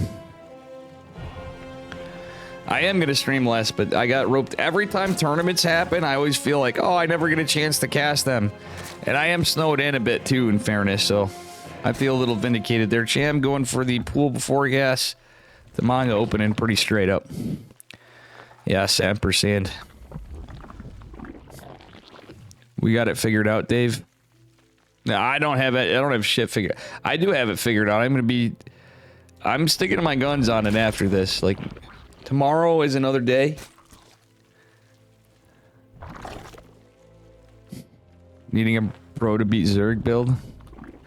Yeah, you don't need to be a pro to be the Zerg. The one that he did. There was also a little bit. I'll be honest with you. Xiaomek did take a game off of him, but Cham still is the favored player. Xiaomek's a really good Protoss, like I said, but he is a little outskilled in that match. How you doing, Alex G. Punk? Into Immortal Colossus Arc. I mean, yeah, that would do it. There's a lot of things. You could also go Disruptors. There's a lot of stuff you could do. The problem was it was earlier than that. He went Robo.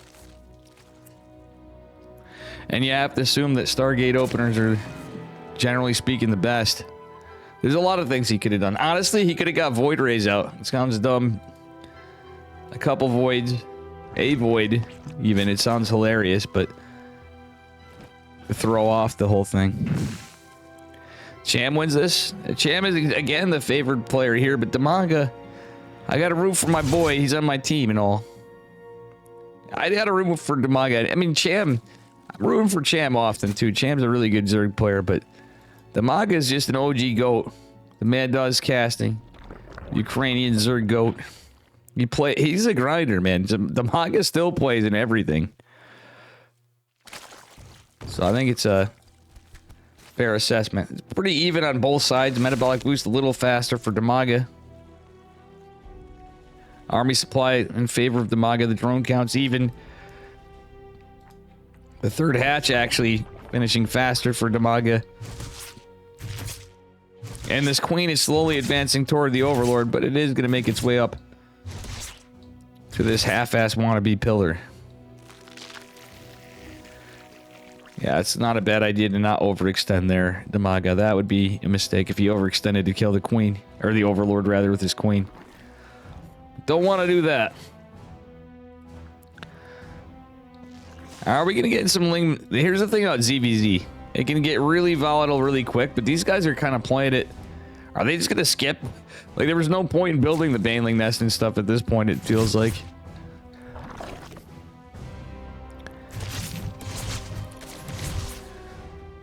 All right, let's see here. Rip. That Ling goes down.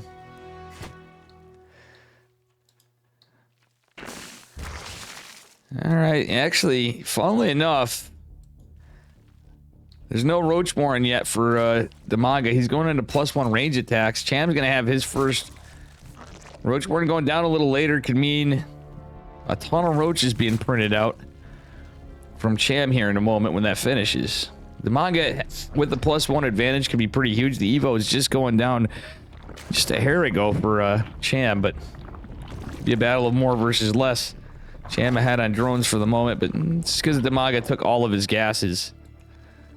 Not all, he has one remaining in his main, but still. Oh, Ling almost debates out a Bane, but still. Yep, the Roach Printer has started for Cham. Okay, so only when I donate? The back, can you see my real name when I subscribe? No, it's only when you donate. If you even said your real name, I wouldn't say anything. I think it'd be hilarious if the Big Mac was, hey, what up, Reza? Reza's here. Again. Reza arrived again. Yeah, I see your name in a PayPal donation, because it's you know, the donation, even if it's through Streamlabs, goes through PayPal. It's not like I really tell anybody's name unless they say it. It's very rare that I just outright do it, and if I can kind of just tell. You're obviously a person of not wanting your... For obvious reasons, I'd say, that doesn't want your name exposed out there. If you subscribe, no, I don't know your name. All right, Cham going for a 4th hatch. Damaga kind of hunkering down, getting more army out. Galil Reconstitution actually coming up faster for Cham. And now this upgrade advantage is not going to be existent. What is it? This is a turtle fest. Cham's been the only one getting information. Really? I mean, we have this overlord. We have overlords on the map. Damaga's going to see the push. No, he isn't actually. The overlord's out of position here. He doesn't have any Ravagers. All right, actually, Cham's going to push before +1. Damaga may have a few moments of an opportunity of attack for upgrade advantage, but still, he's kind of taking a bad fight in terms of the concave. Corrosive Bile's not going to hit anything. Actually, that +1 advantage is huge, and Damaga takes a huge, really good fight right there. Still, reinforcement units coming for Cham. Damaga doesn't want to take a bad concave here. Here we go, guys. It is ZVZ. The battle of the easiest tell concave versus convex.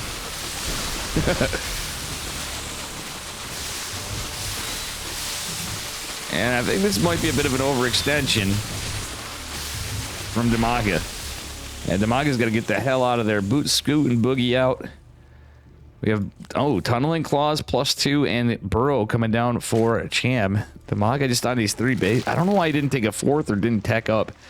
Like, he could have had a +2 advantage or got... Carapace would have been a good upgrade.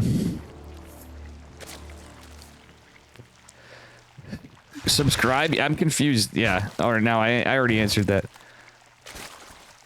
Alright, guys. Well, we finally have some Ravagers. Whenever I say Damaga, you think you're saying Maga. Yeah, I should be saying Damaga. Well, Overlord's going down on each side. Damaga is, it's probably because I'm saying it wrong. Is supply block for a moment. Yeah, he's still going to be a little behind in supply now. He's just now getting his 4th hatch. Cham leading on workers a bit. I don't know why he's going centrifugal hooks, but there's no overseers. I feel like Damaga usually macro is a little better than this. It is EVZ, but he's not getting any upgrades. So Cham's army is just simply put, it's going to be better, especially with Burrow and Tunneling Claws. Burrow going to finish up right here too. Still, Cham doesn't want to tip his hat that he has burrowed roaches just yet. He's going to. There's not a lick of detection for Damaga. That is funny though, Reza. But not the case. Roach run-bys are going to be a thing. Oh, there they are. Some burrowed for a little run-by to kill the army of the workers of Damaga. Oh, okay, got an overseer. He did sniff this out. What he didn't sniff out is the fact that upgrades be a thing after the man that started with the fast +1 is going to be behind on upgrades now. His +2 is going to finish up here. Centrifugal hooks coming. Okay, what the hell? He's getting a lot of banelings. Okay, with enough banelings, I guess that does impact the fight a bit. Roaches in here are going to... Wait, they're move commanding away from this. The banelings trying to find some value. I guess they're better against the Ravs, but they will soften up a lot of the army. It is AoE. Maybe not great AoE against Roach Rav, but it is some AoE nonetheless. Okay, Overseer is going to help a little bit here. Damaga is up on supply. He's just jutting in. He doesn't have the upgrades. Cham, with the upgrade advantage, is going to start taking this fight a little better, though. Still, some decent corrosive biles are going to take out the queens. Holy shit. The biles were sick. But Damaga is going to trade less. This is what I'm talking about. The upgrade disadvantage. And now these roaches come in there. GG is called. He just knows he ain't got what it takes to take that game. GG. Infestors definitely would have been there, but the biggest thing is all he needed was better upgrades. For the guy that started with fast +1, I'm surprised he didn't get into +2.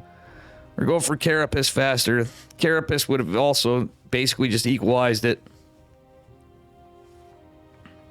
But he had a chance to have an upgrade advantage. True lazy top and the power of +2 versus +1. How you doing, Alex?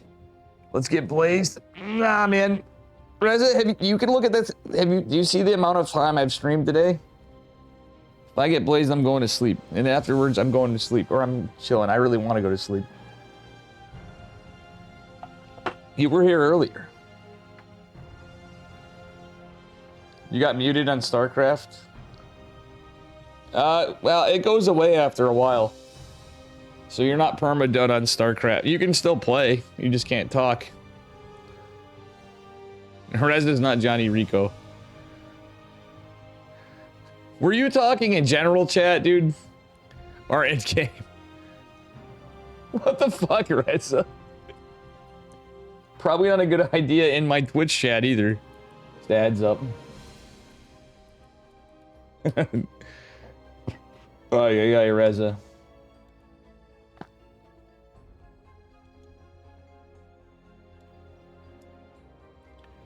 Ay.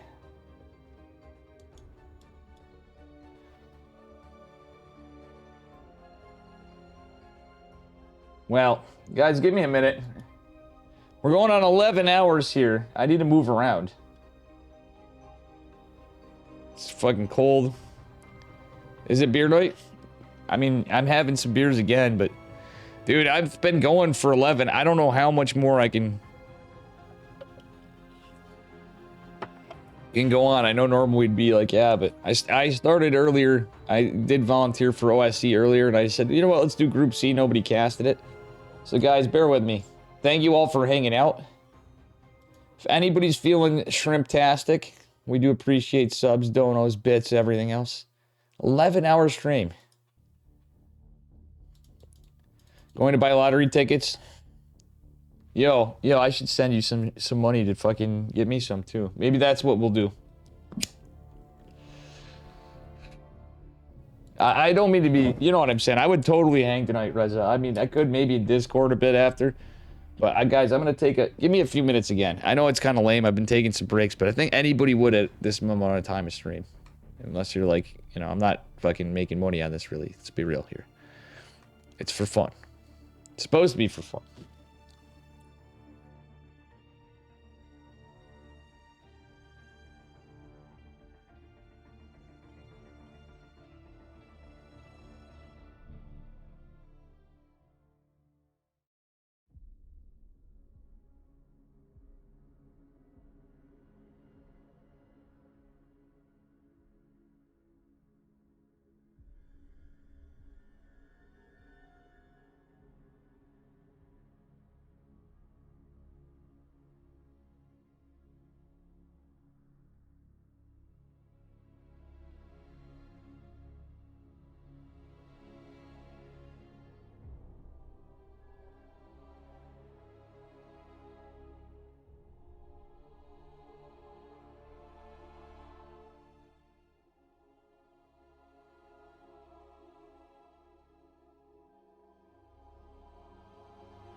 What up, guys? All right, let's get into game 2 here in a minute. Thought there were World Team League matches tonight. There were World Team League matches yesterday. Are there more? Probably. Let me take a look. I will tell you right now. Nope, no World Team Leagues after. Mid-season playoffs is tomorrow for OSC at 9 in the morning Eastern time. Somebody's doing something. Trigger, thank you for the raid. All the raids today. Trigger, I hope you had a good stream, mate. We're getting into game 2 of the OSC. How was the game, Trigger? He's probably going sleeping right away. I know, Mr. Trigger. But I hope you had a good stream if you are there, bud, for a minute.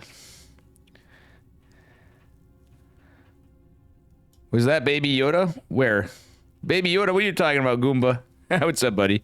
How you guys doing? Are you calling Trigger Baby Yoda or what? Where? Oh, yeah. Okay, so World Team Leagues. Why isn't World Team League on the event calendar? Oh, it's because I'm looking at the wrong day, dumbass.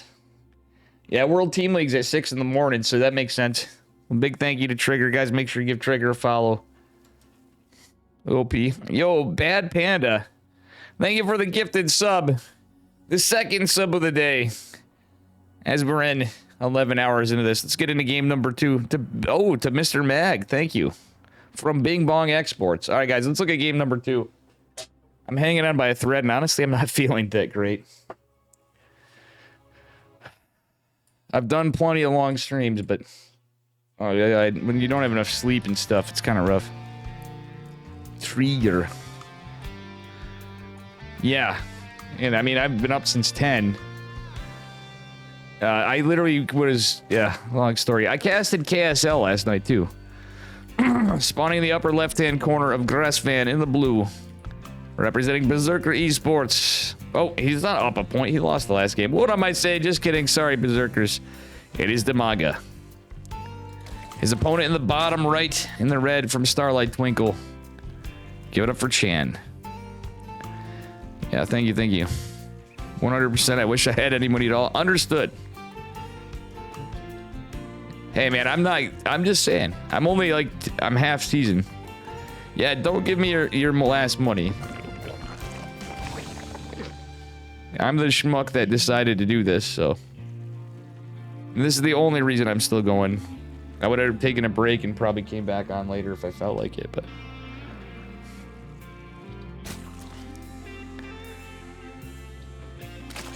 You trying to be an IT? Yeah, I mean, I'm not a big IT guy. I mean, yeah.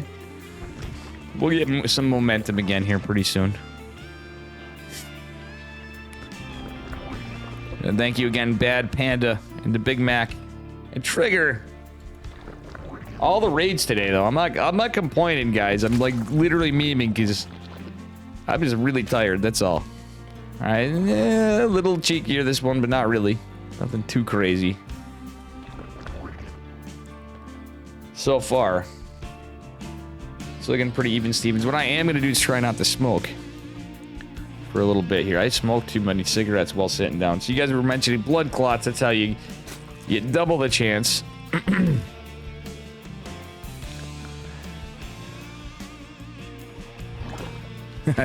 I'm one of your favorites. No problem, Psychons. Don't worry about it. I appreciate you guys. I do appreciate you. All right. I hate to say it. I'm getting a little quiet here at times.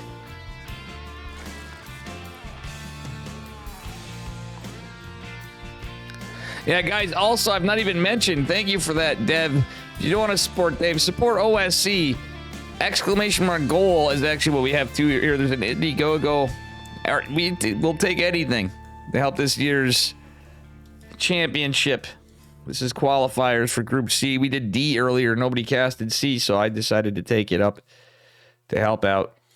But yeah. Oh yeah, I just meant for the moment. I know I got to do it in general. It's one of my things to cut down on everything, and you're right. I'm totally not doing my thing for streaming this week, that's for sure. But we'll be all right. But definitely feeling a little. I think I've overdone it today for sure. Because I am fighting off something. I keep forgetting that. Yeah, I'm gonna set myself up for that, but I'm just gonna be cutting down. Yeah, I am gonna rest after this shit. Yeah, exactly. I mean, I have a little coffee. Gotta drink more water here. You're spot on. You're fighting off something too, Reza. Yeah, everybody. It's the time of the year for a lot of us. A lot of shit going around. Reza? What? Yeah, for sure. I had a bunch today. I got some more just to get me through some of this, but probably not gonna have any more.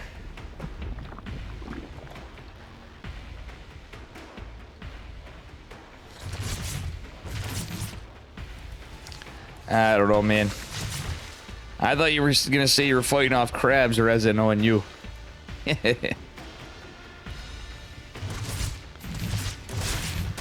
Same reason why coffee actually is to a point, but ice cream without the sugar, I guess. See how there'd be. Yeah, you know, because it makes you feel happy. True. Coffee. They're actually. If you drink black coffee in a little bit, it's not bad for you.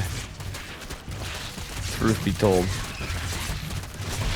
In some cases, it's probably not a great idea. Oh, anyway, great damage from Damaga still. He gets the queen. If he gets the hell out of there, it's not too bad. He's not over-invested in lings. In fact, he's only lost lings. Abandoning a queen and 10 lings going down for Cham is actually not as good for him, but... Damaga trying to set up it. Oh, trying to debate the banelings to connect. Oh. The Ling Bang knife fight of ZVZ. Damaga's gonna have a shit ton of roaches popping out in a minute. Cham has some already out. Hunt in production. His army supplies popping off the charts here. He has Damaga actually is Carapace this game. Know what layer for either player. Just yet. This one's a little more aggressive this time around. Oh, nice surround setup. Cham, oh, he's coming back. Cham's trying to juke into the gnat. Damaga's trying to set up a trap for him. That's exactly what's going on. Cham's just gonna go ring around the rosies into the third base, though. There's no creep spread there to connect it to, which actually, in a way... Still, it helps out Damaga a bit. Oh, ton of injured lings here. Biles don't hit the Overlord, unfortunately. He should be pulling these lings. I think he should have repositioned his lings. It's kind of hard to do, but all the injured ones were in the front. I think it would have been worth splitting them up to go to the back. Wow, 90 army supply, mostly in roaches from Cham. Oh, the corrosive biles hitting Damaga's own lings is a bit of a problem. Even with his +1 carapace, he's fully surrounded. Damaga going against a massive army supply, and he's about to lose basically everything. Right here, GG's called. Cham's gonna take it in a 2-0. Yeah, Reza, come on, man. Oh god, Jesus Christ.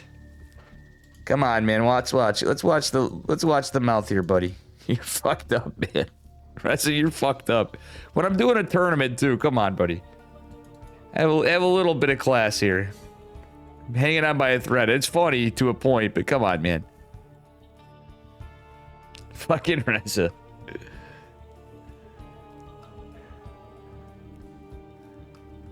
Let him tell the story.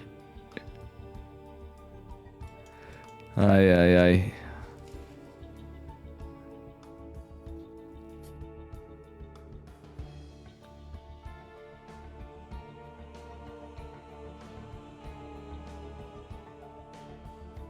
Wait, what's going on? I didn't even see the Big Mac say anything in like forever.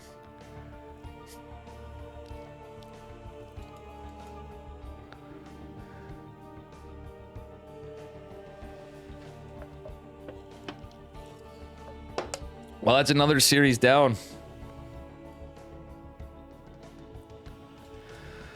Oof. Can we get this done, guys? I'm beginning to wonder. Because we have 3 more series. I got a PG joke. I don't mind that you're going... It was just getting a little saucy.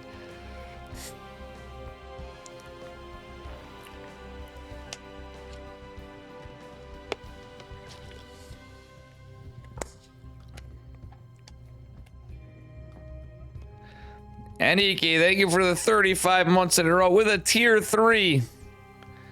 Thank you, Aniki. I'm running at this on Steam here, brother. Hope you're doing well. Thank you so much for the tier 3. That's insane. 35 months, and he's mostly been a tier 3 that whole time, guys. That's crazy. That's some Kirktown dedication right there. Hold on, I'm catching up on this. You're fine, Reza, but this PG joke, why was 8 afraid of 7? Because 7, 8, 9. Ay.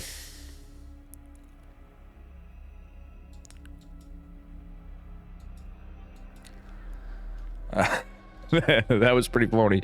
Thank you so much again. Alright. We're gonna do Aquaron versus Firefly.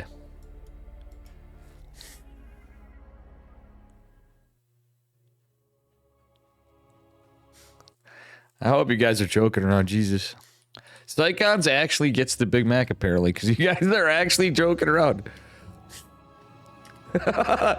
Reza, we got some cucking going on in chat there.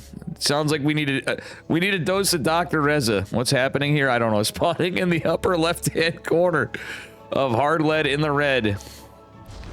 It is Firefly. And his opponent in the bottom right from Platinum Heroes. It's not Acheron, it's Aquaron.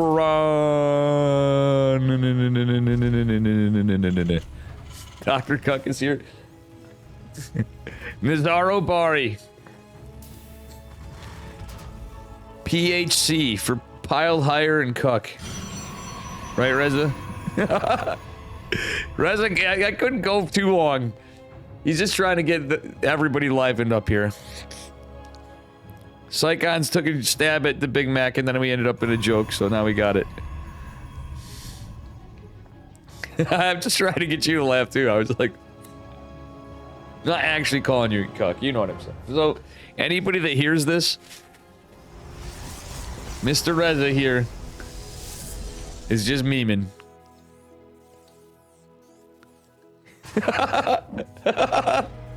Everybody's getting cucked in chat here. Alright, so it's been long enough on. It's an insanely long stream. We've passed 11 hours, and everybody's turned into cucks, guys. Probe's cucking the SUV, chat's cucking each other.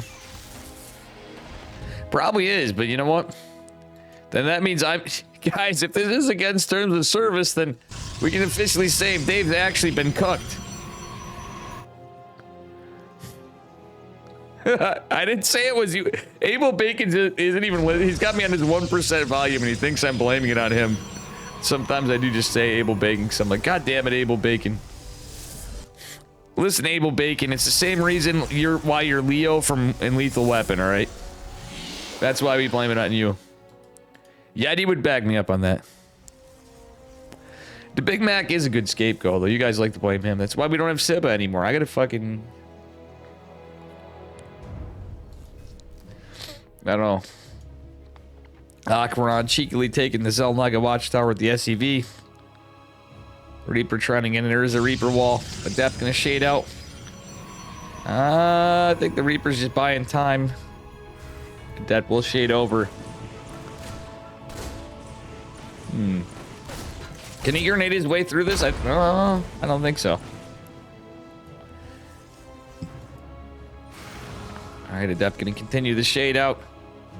Reaper just kind of chilling. Aquaron kind of sleeping at the wheel here because he's got other things going on. The Adept, I think, might... No, he's not going to be able to get the...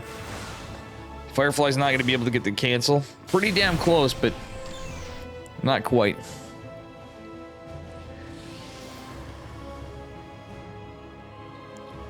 Yo, that's actually hilarious. I'm reading chat right now.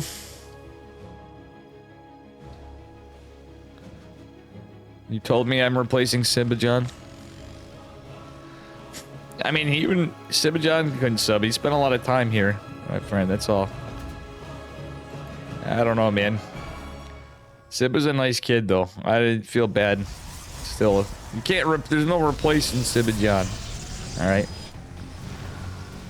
First and foremost, but you're here.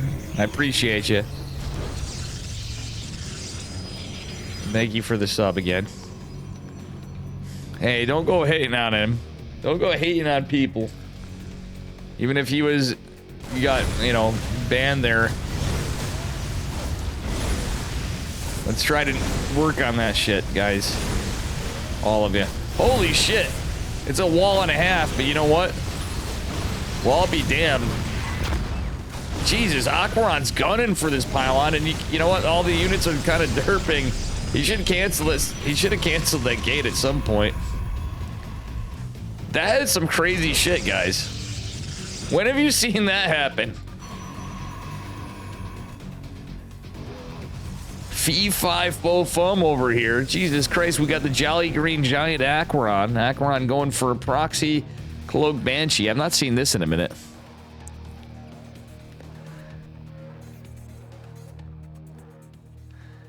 Jesus, Mervin. And guys, again, if you want to help out this tournament, please. It's not about mod power. I don't know.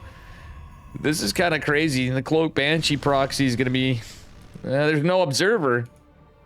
Let's take a look at the trades. A pylon and a probe, but I think the Cloak Banshee might be doing God's work after. 2 Banshees. And actually, the Hellion's going to be... not quite blocked off here. Yeah, they will now. Reaper Grenade coming in. It's not going to matter. I mean, this is a good timing attack from Firefly with 4-gate blink. Actually, this is just 3-gate blink, come to think of it, but still. Going for a forge. He's not going into charges yet. He's just going to aggress. Try to take out the tank. Is going to do so. There's no stim yet or anything. There's no upgrades other than Cloak. The Cloak Banshees are not moving out yet because Cloak's not done. The 2 Banshees aren't together. Nice snipe on the tank from Firefly. Holy shit. Still, another tank is out. The Hellion's forced to come back. Another tank goes down.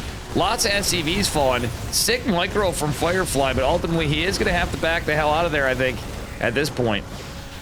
Saves a bunch of stalkers. The 2 Cloak Banshees, he's going to need a recall. And where's the observer? I want to see where that observer is. It's on the other side of the map, so he needs to get this all together and recall. Or he's just going to base race needlessly. I still think a recall would be worth it. He's chrono boosted this, but doesn't have enough gas. He only has the 2 gases there. He's trying desperately to return the gas, and he has just enough to build an observer. Pretty calculated from Firefly. Like, this is so much pressure in a way. I wouldn't have hated if he built slow zealots before. All right, he's gonna recall now, which is a little bit of a mistake. I feel like he should have done it earlier, because the Banshees, even without Cloak, he just doesn't have enough stuff to deal with them. Is now going to be able to clean them up. Crazy game. Still 3 Nexus Protoss, but now down to 22 workers is rough. Another Banshee coming in from the proxy starport. Cyclone coming down. It's 22 to 31 workers. So even with all that damage, 23 SCVs went down. This is ridiculous. And Aquaron's just sitting there pretty. Yeah, 27 workers fell. That's kind of crazy to think about, guys. I don't know.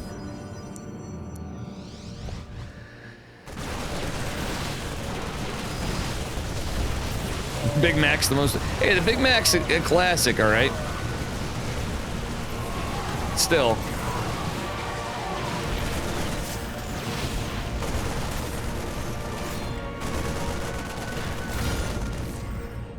Oh, wow. I guess he's buying himself time and away, but for what? The Banshee's out. It's going to go do some more work. He's over-committing. Does have the 2 observers, but... The Banshee's back. Firefly, what are we doing, mate? He's trying to be too much of a Chad with these blink stalkers when... he's got to be careful. The lead he's starting to get is now about to be in forfeit here. There's no medevac, so... the starport's just now switched to a reactor based. Luckily, the one pylon that is going down, funnily enough, guys, is powering the forge, which is not doing an upgrade anymore. And cloak's gonna be off cooldown. I mean, it's a pylon, but now the game shifted gears. Firefly's getting more stuff together, just now getting cloaked. We're getting medevacs made in a minute, probably from the proxy starport. Oh my god. This game is something else. This game is something special for sure. A little bit of special sauce, speaking of the Big Mac.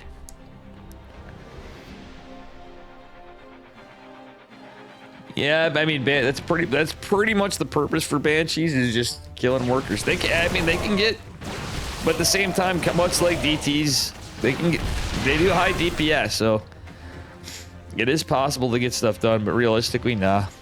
They're pretty much seems to be their purpose in life. All right. Charge lots dropped in over on this side. Charge did finish.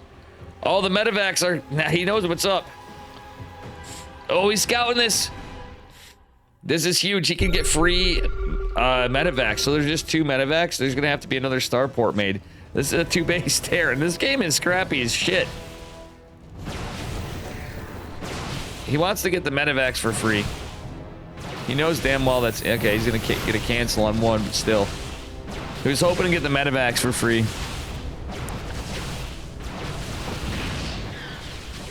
If he gets the starport, though, that's pretty... Why are we heading to the tech lab, not the starport? Because he wants to get the medevac. Oh, an F2, and that's over. Yeah, that was an F2, guys. Did you see that? The Banshee went out, too. Wait, why didn't we go for the starport, amigo? This is in Protoss. You're not going to depower it by killing the tech lab, amigo. All right, chat. You guys are a bunch of fun guys. Now the boys are pulled. It's a 2-base all-in. Firefly on equal army supply, but the rocks. And he's out of position. He needs these zealots to come in. This is all like bio. Yeah, actually, the zealots coming from the side of the SCVs is not ideal. War Prism! War Prism! War Prism! Okay, the zealots are coming from the back flank. The boys are pulled into the front. They do have a sentry. There's 2 tanks in this, but zealot flank gonna pick off a ton of reinforcements. The 3-prong setup would be good, but it's not. Wait, why isn't he hitting with the tank? Like, it's a massive bio SCV ball, but still Firefly starting to lose some shit. I don't know why he warped in stalkers there. That was actually kind of weird. He was set up for a full surround, but now he's kind of whimsically attacking this. Not a lot of medevacs, so now the zealots aren't all together. He could have literally had a 360 surround and all this and be over. I think he's just going to win it, but still, GG's called. Firefly coming in kind of a strange game. What is Firefly even doing? I think he misread it. Like, I mean, that was pretty clearly a 2-base all-in at that point. And I like this. If he set that up earlier, he would have had a 360 surround with all those zealots. He didn't even need too many. I don't know why he built stalkers in the natural.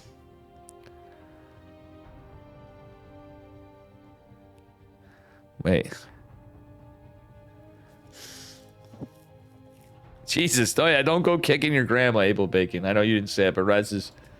Jesus. Ay. Well, that's game 1. Give me a minute. We're going to go to game 2. I know it's been a long stream, so I got to go. I'm moving around a little bit here and there. It's also cold because I opened my window and I smoked again. Bad Dave. I'm going to go stretch out for a minute. We're going to get into game number 2. Go see the kitties. So I need to walk around. And I'll be right back.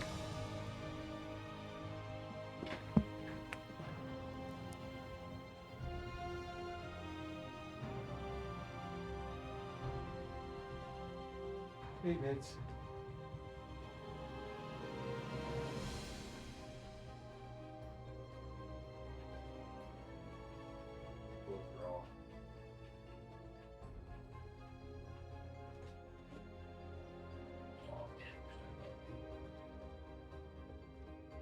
No applause. No applause. I love you.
Guys, give me just a little more.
All right.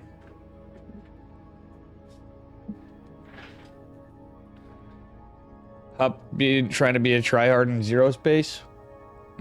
Everybody's playing. Dude, there's nothing wrong with people trying to do it. They're basing qualifications on... You guys not realize they're basing qualifications on a ladder?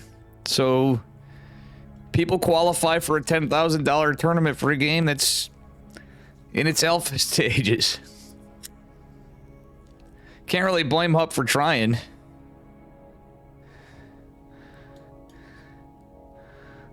What'd you bet on Hup winning? Let's get into game 2. I know this was a long break between it, but we're getting through these. All right, spawning in the upper... Whoop. Let me fix this. Spawning in the upper right-hand corner of Rad, who set station. These guys are madmen playing on this map.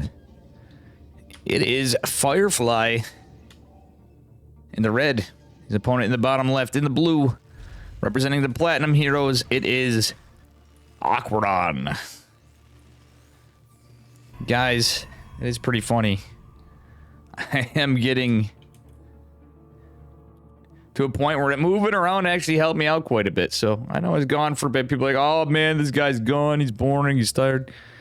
Needed to get some more. I got a little more caffeine, but I got a lot of stretching and moving around, walking around. Picked up the kitty.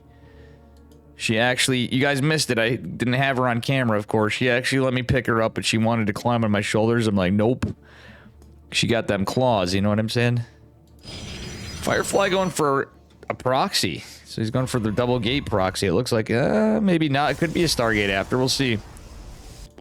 I think this is going to be a proxy gate. Firefly wants to finish the job. Aquaron going for a eBay block, which could be inconsequential, guys, because it's a proxy gate. I love it. Protoss getting greasy in here, guys. Can I get an exclamation mark Bubbles too? Or it's actually exclamation mark. Which one is it? Was it Bubbles 3? Let me think. Let me do it.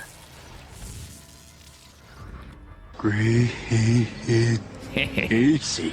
Alright, I gotta get a stream deck because we don't. I can hit the buttons on my own, but I figure you guys can run those. Well, the purpose of that is there, but you know,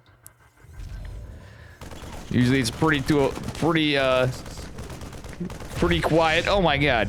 That probe just got mowed down. So that probe's not going to be proxying anything else. I would have liked to seen like a 3-gate robo or something. Yo, this is like a fake out to a proxy nexus. Gonna be a double adept opener, but there is gonna be a wall, and it's a double gas from Aquaron. Almost responsive. Not really, actually just did the eBay block. Both the players getting greasy in here.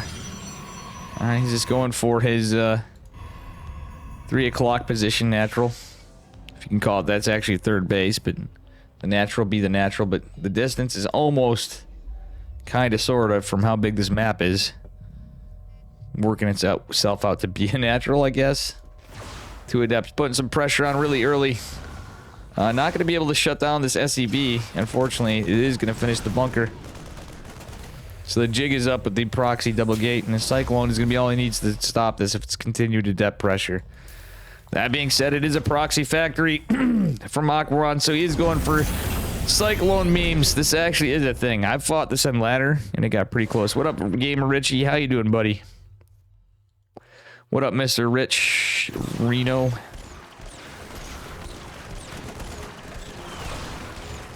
Can you use a spare? I could. It's not the same. Steam decks make things a lot different because it's more than just like macro keys, kind of. You can assign it to anything outside of OBS and shit. Using another keyboard functions is just another keyboard. This is crazy. We got a proxy factory with a reactor. It's going to be mass cyclones. Gamer Richie, what's your thoughts on this game? Because this is a... What in the actual fuck, guys? If this was a proxy void ray, which you can't do on this map, by the way. You could do, but it's pretty dumb. No stem, no win. True. I think he might actually... True. I kind of agree with that in this case, because cyclones... Like... I don't know. This is just a weird one. What in the actual fuck are we watching, guys? That's my comment.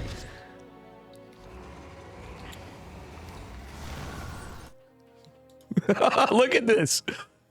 Ay, ay, ay. Holy shit, guys. It's the Simpire Strikes Back. Mamma mia. Dark Shrine. Exactly. Holy shit, Richie. I've been grinding today. It's not usually... I mean, I'll complain that I'm tired when it's like, you know, a long work week, whatever. Wait. Force field could be clutch here, but... He doesn't want to overextend. If he kills the barracks, that means he can't build more factories. Wow, but why isn't he... Okay, it was all debate. Does land the force field. She is going to be able to get some damage. Nice micro at the Warp Prism. What the hell? Yeah, how are you still awake, Richie? That's a good point, Gildlin. Gildlin, by the way, I'm sorry I missed the bounty brawl. There's a lot of shit going on, but I had OSC earlier.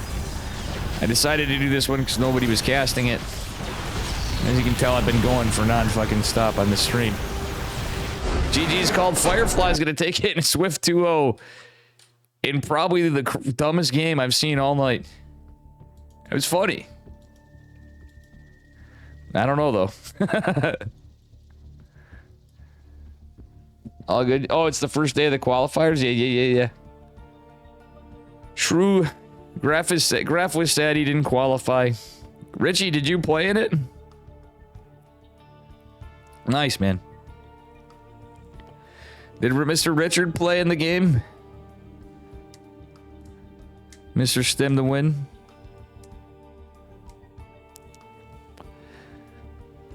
Graf took a game off Geralt, he said.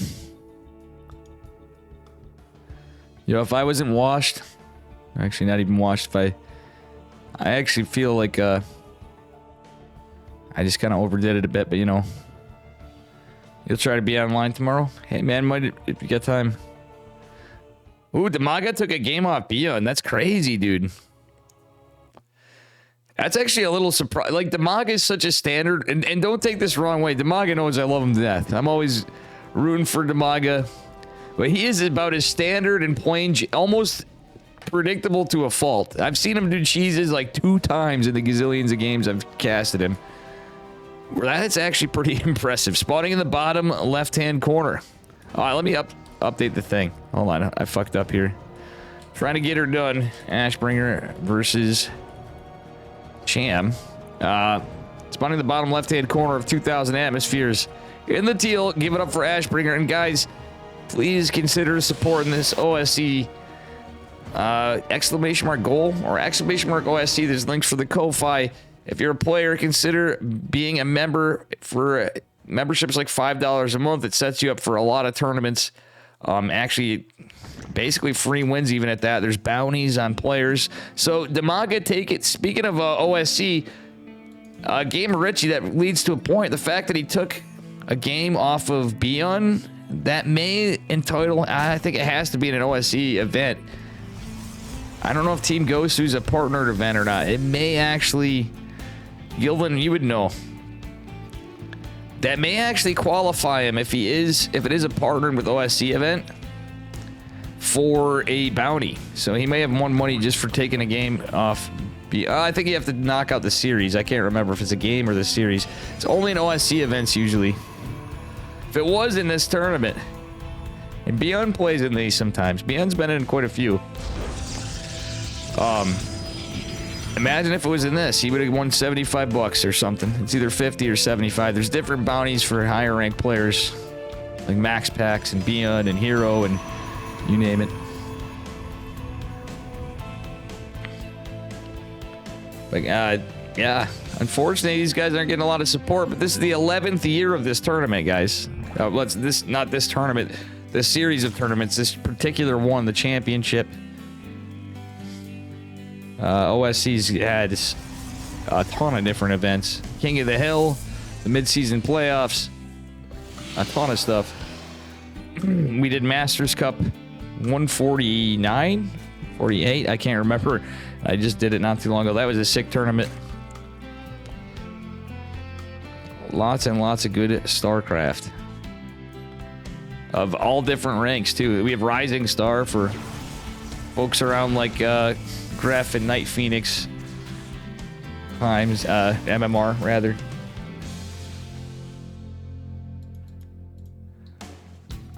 Okay, hold on a second. Thanks for the follow, TWS 3000.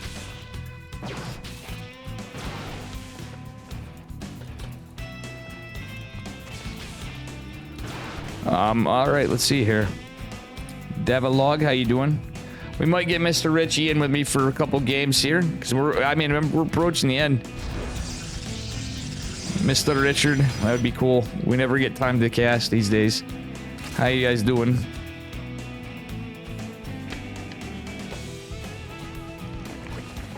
All right, getting a nice creep spread here from Cham Ashbringer. I'm not really talking about the game. Sorry about that. I like the Void Ray. Changing it up a little bit. People shit on the Void openers, but honestly, I think they could be pretty good. Because you can actually just play it out standard. But it's more from what he scouted. I think. I don't know, actually. I'm actually falling apart. So, Reggie, if you want to,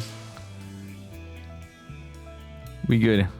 Long walk in the snow. Is it snowing in New York City? I'm not in New York City. I'm in Utica, which is central New York State. So I'm upstate.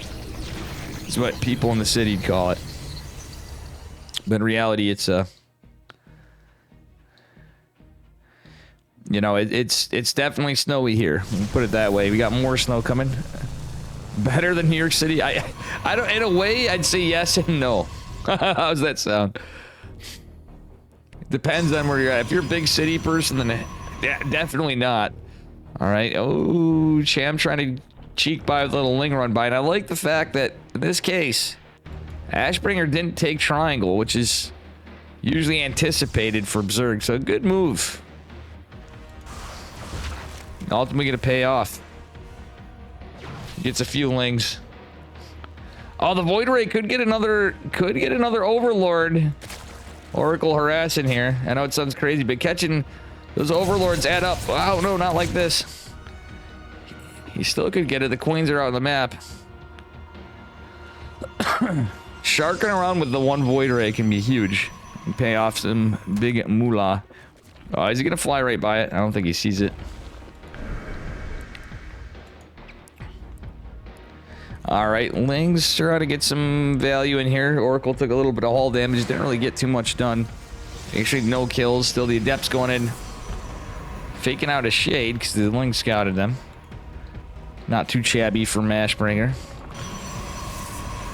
63 degrees in Tampa. Oh my God. Yeah, fancy B. I'm a little jealous. How's everybody doing here? All right, let's see here. We're gonna get my boy Mr. Ritchie in after. He's a 6K Terran player from the London area and a good friend of mine. After this game right here, okay, let's see. Oracle's putting some pressure on. We do have +1 ranged attacks for Cham. 4 Adepts putting some work in it. Pretty heavy. Not really. He's not target. Yo. He's not microing the Adepts. He's worried about the Oracles, which he obviously got to keep them, but all he needed to do is shift click them back. I wouldn't even care if they went into Narnia on the left side of the map, for Christ's sake. He could have got a lot of worker kills right there with 4 Adepts. He only got 4 for 4 Adepts. I don't think that's worth it. Did get a kill on the hatch, though. That's actually pretty based. The Spire coming down could be pretty good for Cham. Cham does like mutas, and honestly, you can catch Protoss off guard. Does have the 1 shield battery in the net. This isn't a blink build, guys. This is... In fact, where the fuck's the Twilight? I think he's going for an Immortal Stalker Sentry push. This is question mark. Oracle's getting some work, and you don't want to throw these away even if you're going for something like that. Oracles have high value, mate, and he's not scouting around. Could be using them for information, but he has no intel on what's going on the Zerg side of the map other than what he sees right there. He can build Phoenixes. He's going to probably want some Phoenixes, but he's spending all his bank on Sentries, so it's Immortal Stalker Sentry, like I said. He's going to wait for a couple of Immortals. Wait for the +1. Missile attacks and Glial Reconstitution going to finish for Cham at this point. I think I said Demaga. I'm so tired. Jesus, Murphy. We were talking about him before, that's why. Oracle. Oof.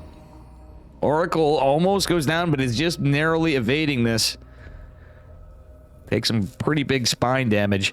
11 mutas in production does not shock me one bit. Cham does like his mutas, and honestly, in this case, it's not a bad move. We do have a forge, but without information of the mutas. Yeah, this could be annoying. Say at least. A big push coming out for our Zerg player. This army's gonna get absolutely bodied. The mutas are just gonna get a lot of economic damage. It's a lot of stalkers though. But with no blink, that is problematic. And here comes the 11 mutas going to beeline right in. Baneling Nest coming, flyer attacks, and melee behind this for our Zerg player, Mr. Cham. Mutas are gonna be... Oh my god, that's a very Artosis pylon, but you know what? He's gonna go right for the workers, which is usually the move. Still, killing the production might have been huge too. Decent force fields. The Voider actually coming into play here. The biggest thing, again, oh my god, these are insanely Artosis pylons, but for the most part, you'd normally be safe. It wouldn't matter. In the case of mutas, 17, 19, every worker falling in the main base of our Protoss player, but still the army supply for Ashbringer. Decent, but it's starting to falter. Everything's upgraded for the Zerg, but even the mutas is going to be eventually. Yeah, I don't think this was the play, mate. Amigo. A little bit of a build order counter, in a sense, but at the same time, GG's called. Cham takes it. Honestly, there was some crazy good play from Ashbringer, but I feel like it is a bit of a build order counter.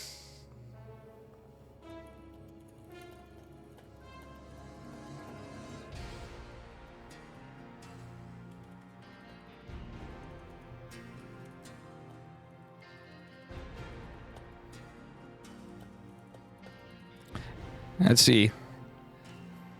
Talking to Mr. Ritchie here, but if it's too late, dude, he's got a kid and a wife. Mrs. Stimson, you know. See if Ritchie wants to get in here with me. And I'm getting a little worn out. I think at this point it's pretty normal for anybody.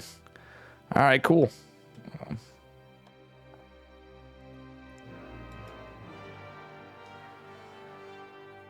What up, Richie? How you doing, buddy? Yeah, not too bad, mate. Not too bad. Always excited, always stimming. Oh, he's stimming? Nice. I could use some of that stim. I can use a swift stim right in the ass right now. To be honest with you. Damn, I should have got you in midway. You know, I could have done it even midway in at this point. It's been so long of a day. I'm like, eh. But yeah, anytime, hit me up if you see some of this. Usually I start out, I always see stuff. Eddie usually likes to do it, whatever, but getting a co-caster, and it's no big deal. You know what I'm saying? Yeah, no, it don't matter. At all. Yeah, any time on a Saturday to a Sunday, more than happy to help you out, Dave, and we'll give the people a lovely show because we'll be Magic Richie, and guess what they're doing? Exactly, man. Some of these games too, it'd be nice to have it here. I have replays. Do you want to be invited to replay, or do you want me to just screen share? I'm happy to be invited. I'm on the OSC channel. All right. Again, it's all. Oh yeah, we could just hop in anything because it's just from replays. Yeah, we can play it from replay. All right. Yeah, no problem. I think we can. Either way you do it, I don't mind. Yep. It's funny. I got in the habit with Yeti a lot of time. He's just hopping on when he gets in like KSL later, and we're drinking beers, just fucking around. We're just screen sharing. That is a sexy British voice, Gildan. And it's Mr. Gamer Richie here. I shout out my boy, Mr. Richie. Guys, give him a follow here. All right, we want to get this started. And who do you want to? Let's go. Who do you want to introduce? I apologize at the end of this. I could have used you probably for a while on it. I've been drudging on. Tried doing some ladder. I think that didn't get enough sleep. That's right. I'll introduce anyone you want me to, Dave. You kick it off. You know what? You can introduce both of them if you want. Or, how about that? Okay. No problem at all. We'll start on the bottom right-hand side. I'll just, I don't think I can see your camera here, but on the bottom right-hand side of this fantastic map, in the light blue trunks, it is Ashbringer. And I believe he's behind 2-0. Is that correct? Oh, just 1-0. Or is it 1-0? Okay. On the top left-hand side, we have in the dark blue sunglasses, hopefully being a bit saucy in this game, it is Cham. True. And good point by Gildan chat. You know, it's what are these colors? These guys picking the blue and the blue, the light blue and the blue. It's absolutely insane. And it looks like Cham is going to be very, very spicy here, Dave, because there is an early pull first. There is no gas that we can see, so it looks like he's going to be going for a couple of slow Zerglings across the map. Yeah. Funnily enough, Richie, we've been going so long. I did Group D live today. We had a crazy win for Jumi, who you know pretty well, I know. Yeah, absolutely. He had a reverse sweep on Milky Cow 3-2 and a best of 5. Wow, very, very impressive. And a crazy, obviously, he was doing Jumi trolling, but. Then he had to play serious at the end, and I'll be honest, he kind of just outplayed him after when he's playing straight up. Yeah, what's really, really interesting here is there's been a later gas coming down from Cham that he's been scouted. 2 extra workers come down and only 2 sets of lings coming out of the other side of the map. So he wants Ashbringer to respect this a hell of a lot more. Now, if he just made the 8 Zerglings and went across the map, this could be a little bit more scarier, but Ashbringer isn't really phased by it. He's making the 1 Zealot going straight into the Stalker here, chrono boosting at the Stalker, and he's going to be able to hold this very, very easily. It's 2 Zerglings, but Cham, he's got other things up his sleeve at the moment. He wants to go into speed, perhaps. Let's have a look at what he does with his first 100 gas. I think he's just going to go into just a normal macro game here with the 3rd hatchery. Classic Zerg moves, right? You know that actually is the. He's slippery. Yeah. He's slippery. See, it's just everything kind of equalizes. He just has a delayed, if I'm not mistaken, he just has a delayed second queen. Is only on 1 set of lings. That's crazy. He gets the 3rd hatch at a normal time. And Ashbringer can't really move out of any units because he's now scared that he can't see the map. If you have a look at his vision, he can only deny Cham's vision. He can't see anything. So he's in the dark for the remainder of this game until he gets an adept across the map. And if it is really early Ling speed, which he's scouted that it isn't, I mean, Ashbringer could be in trouble with the first adept. So either way, he's just in the dark. Yeah, speaking of being in the dark, you know, you mentioned the sunglasses, but I'm starting to think, without the overlords here, because the scary thing for Cham at the same time, like I never think of it this way, a little Protoss bias, is he has no idea, other than that there's a stalker there. He's going to assume it's a Twilight or something. It could still be Stargate, you know? No, he did scout with the first overlord that the warp gate technology was researching, so he was able to confirm that if it is a Stargate, it's going to be a late one. He will see the 2 adepts coming across the map, so hopefully he'll be making some Zerglings. Normally they make 4 to 8. Here we go. Even making even more, really respecting these 2 adepts here. So Cham, he's controlling the game, and Ashbringer has to scout this. He has to come across the map and go, right, there's some creep at this third. How many drones are there at this natural? He's not able to see that, but he knows that there is a third base somewhere. Yeah, you know what's crazy about this is, wait, what? I was gonna say, is this DTs? But you know something? Dave, you're obsessed with DTs. You wanted there to be DTs, Dave. No, I thought he was set up for DT Archon, but like literally, I'll be honest with you, Richie. Like people do this from time to time, but the old school Archon drop just doesn't really pay off unless you're going into. I mean, if you're going for some kind of storm build, but at least with DTs you have a fallback unit, right? But you're investing so much in this, you're literally skipping Blink, you're skipping Charge, you're skipping Resonating Glaives. You know what I'm saying? That's what I'm getting into. I literally was at a loss. I'm like, what is he doing? Oh, he's going for a Templar Archives. You know what I mean?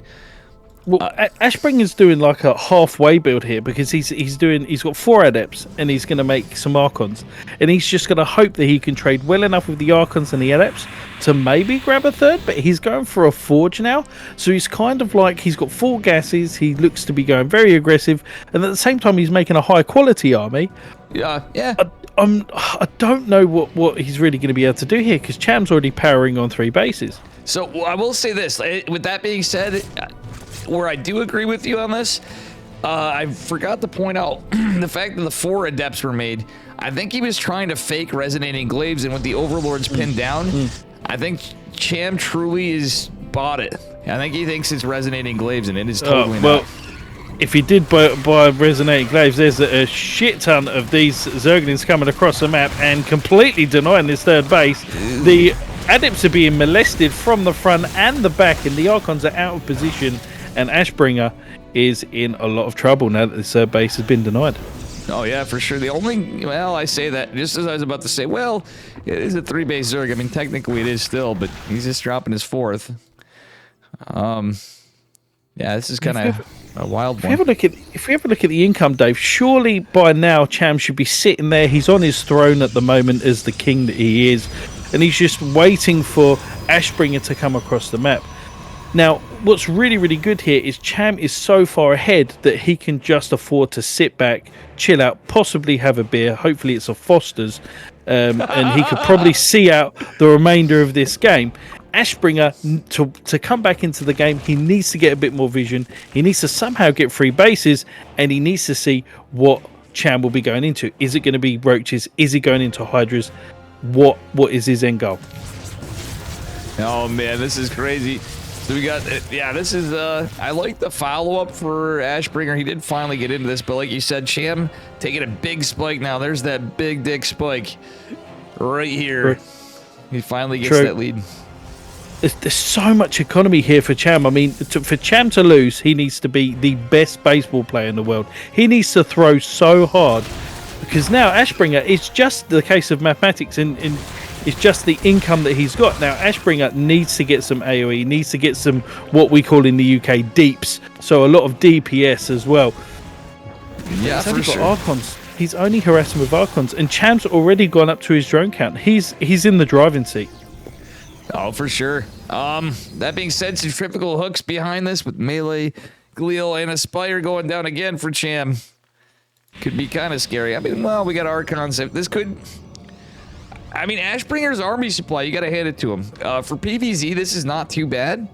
But again, if he can get this pumped up enough, he might have a shot for a big push.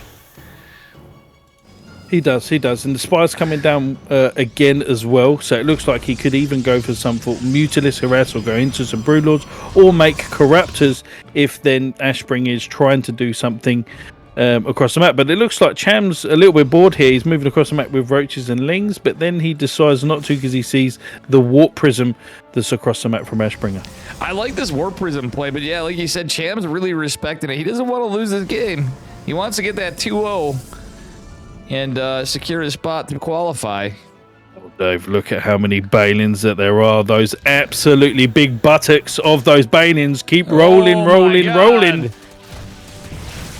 Jesus, let's have a look Murphy. whether he's able to take good trades here. Some of the Balins go into the Zealots here. There's so many Zealots here for Ashbringer. Yeah, I like how all this, in this case, it's not a bad thing for your Zealots to be derping behind your Archons and Immortals, so they don't just get disintegrated by all those Banes, but not typically what you want to see. And now Ashspringer's getting a little bit of confidence. He's getting a little bit of confidence here. That's because he's got so much economy here, and he's almost forced Ashspringer to be aggressive because he took a poor fight. But Cham playing an absolute blinder here. He's part of the Peaky Blinders as Banings are just about to finish. There's so many units out here for Cham. He's just free max. Oh, these Archons are doing so much damage. These big boys splashing all the way through the backsides of these Banings as Zerglings run through. It's Roaches versus Archons. There's so much AoE going around. This is quite a close game. He's pulling the drones, Dave. He's pulling the drones. The problem is the Warp Prism is going to go down from the Mutas, and that's going to be the end of it, I think, right here, Richie. 37 to 77. Yeah, big oof. Mr. Green. And imagine if we made high temp. Imagine if we made DTs. I mean, honestly, GG. GG. You know, I'm with it. Cham takes a 2-0 unless this was a best of 5 to let me. It is a best of 5. We have at least one more game. Yeah, very well done on the casting, guys. This is my buddy Jamer Richie, and hello, Miro. Miro was a little disappointed I didn't say hello. Guys, oh yeah, and we didn't say hello to both of us. Yeah, sick, man. I damn. Richie, I know you usually are so busy. That's why I don't message you. And sometimes I know you don't usually have a chance to check your Discord, but I'm gonna. You can message me when I'm asleep, Dave, and I'll still answer. All right, don't worry about that. I'll try to get at you some more. It's good to have you. I could have used you earlier. Fuck. What up, Digits? Another berserker here. We got Mr. Floor Advisors. Pilly calls him. Yeah, all right. You ready for the next one? I'm always ready, especially for a ZVP. Love ZVP. I think it's great. Dude, last night, Richie, you're welcome. You can schedule cast if you ever wanted to. You know what? You want to do a cheeky stream, cast something. Last night's KSL, the finals. If nothing else, even if you wanted to go through it, it's a banger. Dark versus Hero happens a lot, but dude, Yeti is a Terran player, as you know. You know he's the biggest MVP fan of all time. He goes, dude, I've not seen that. I've not been that excited about StarCraft because he's casted with me, but he's like, seriously, we're done since literally when MVP was playing, and we actually went back. He's like, I've not seen that Blinkstalker micro since fucking Parting versus Flash. Look, we all know good Blinkstalker micro. Those guys are walking like tripods. They are kings, all right? Yeah. Those Protoss players. Dude, but yeah, exactly. Fucking, I think Hero's trying to step it up now that Parting's getting back in the game. Is the interesting good theory. Stuff. That's what Loco messaged me when I sent him the stuff on it. I go, that's a good point. That's a good point. But yeah, definitely check it out, man. I would recommend it because you do a great job casting, and I just, even as a Terran main, I think you'd fucking, I think you'd be like, holy, this.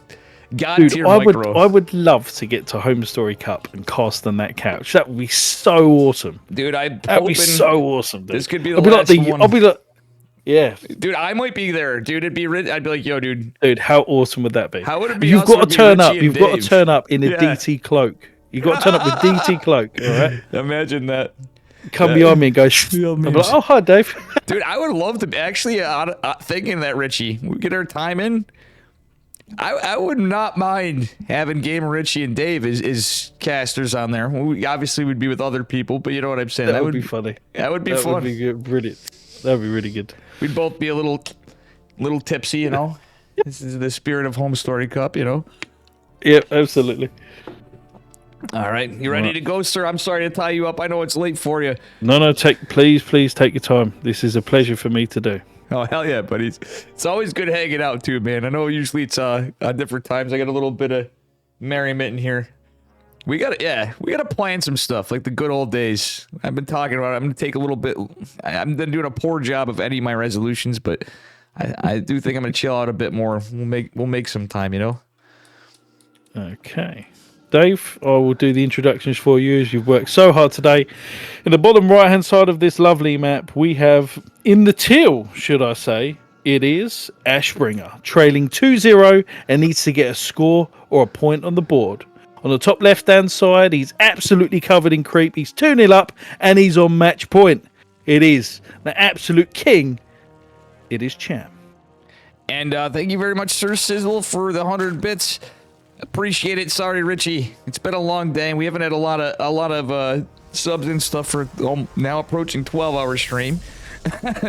But guys, do me a bigger favor and give my friend Mr. Gamer Richie here a follow on Twitch. That is also acceptable. And that was a hell of an intro, sir. Seriously, guys, smash that follow button on Gamer Richie. He's a sick Terran player.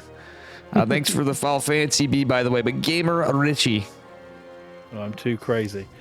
Now, Cham, at the moment, he's opened up a little bit, well, different from the last game. Obviously, he went pull first to try and put a little bit of aggression onto Ashbringer. Now he wants to play sort of solo bolo, standard. And, I mean, this isn't really going to be anything sort of special in this game at the start of the game. But just having a look at this map itself, there's so many things that you can abuse. It's unfortunate that Protoss can't make Reapers because there's so many places to jump up on. As we do see the expansion of Ashbringer coming down and the wall off as usual. I mean, unless Ashbringer decides to cancel his buildings at this point, he's going to be opening completely standard. What we're then looking for is whether he's going into the quick warp gate or not, whether he's going Stargate or Twilight and Robo.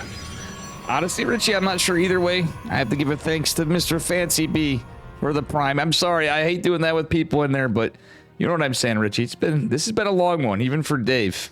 You know what I'm saying? I'm a bit of a grinder, but this is getting ridiculous. No.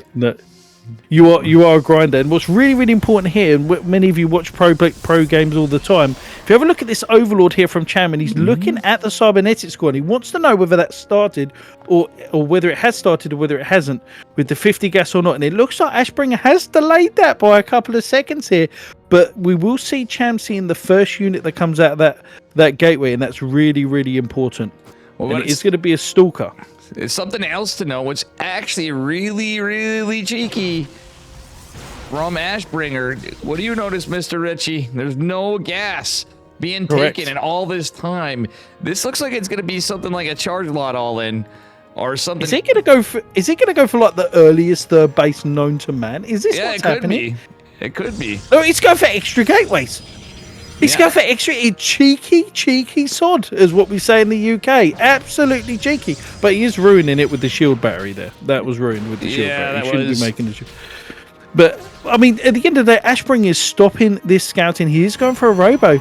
And it's going to be a really, really quick, perhaps 4 gateways? 1, 2, yeah, I don't 3, even think he's going to... 4, 5, 6, 7, 8, not...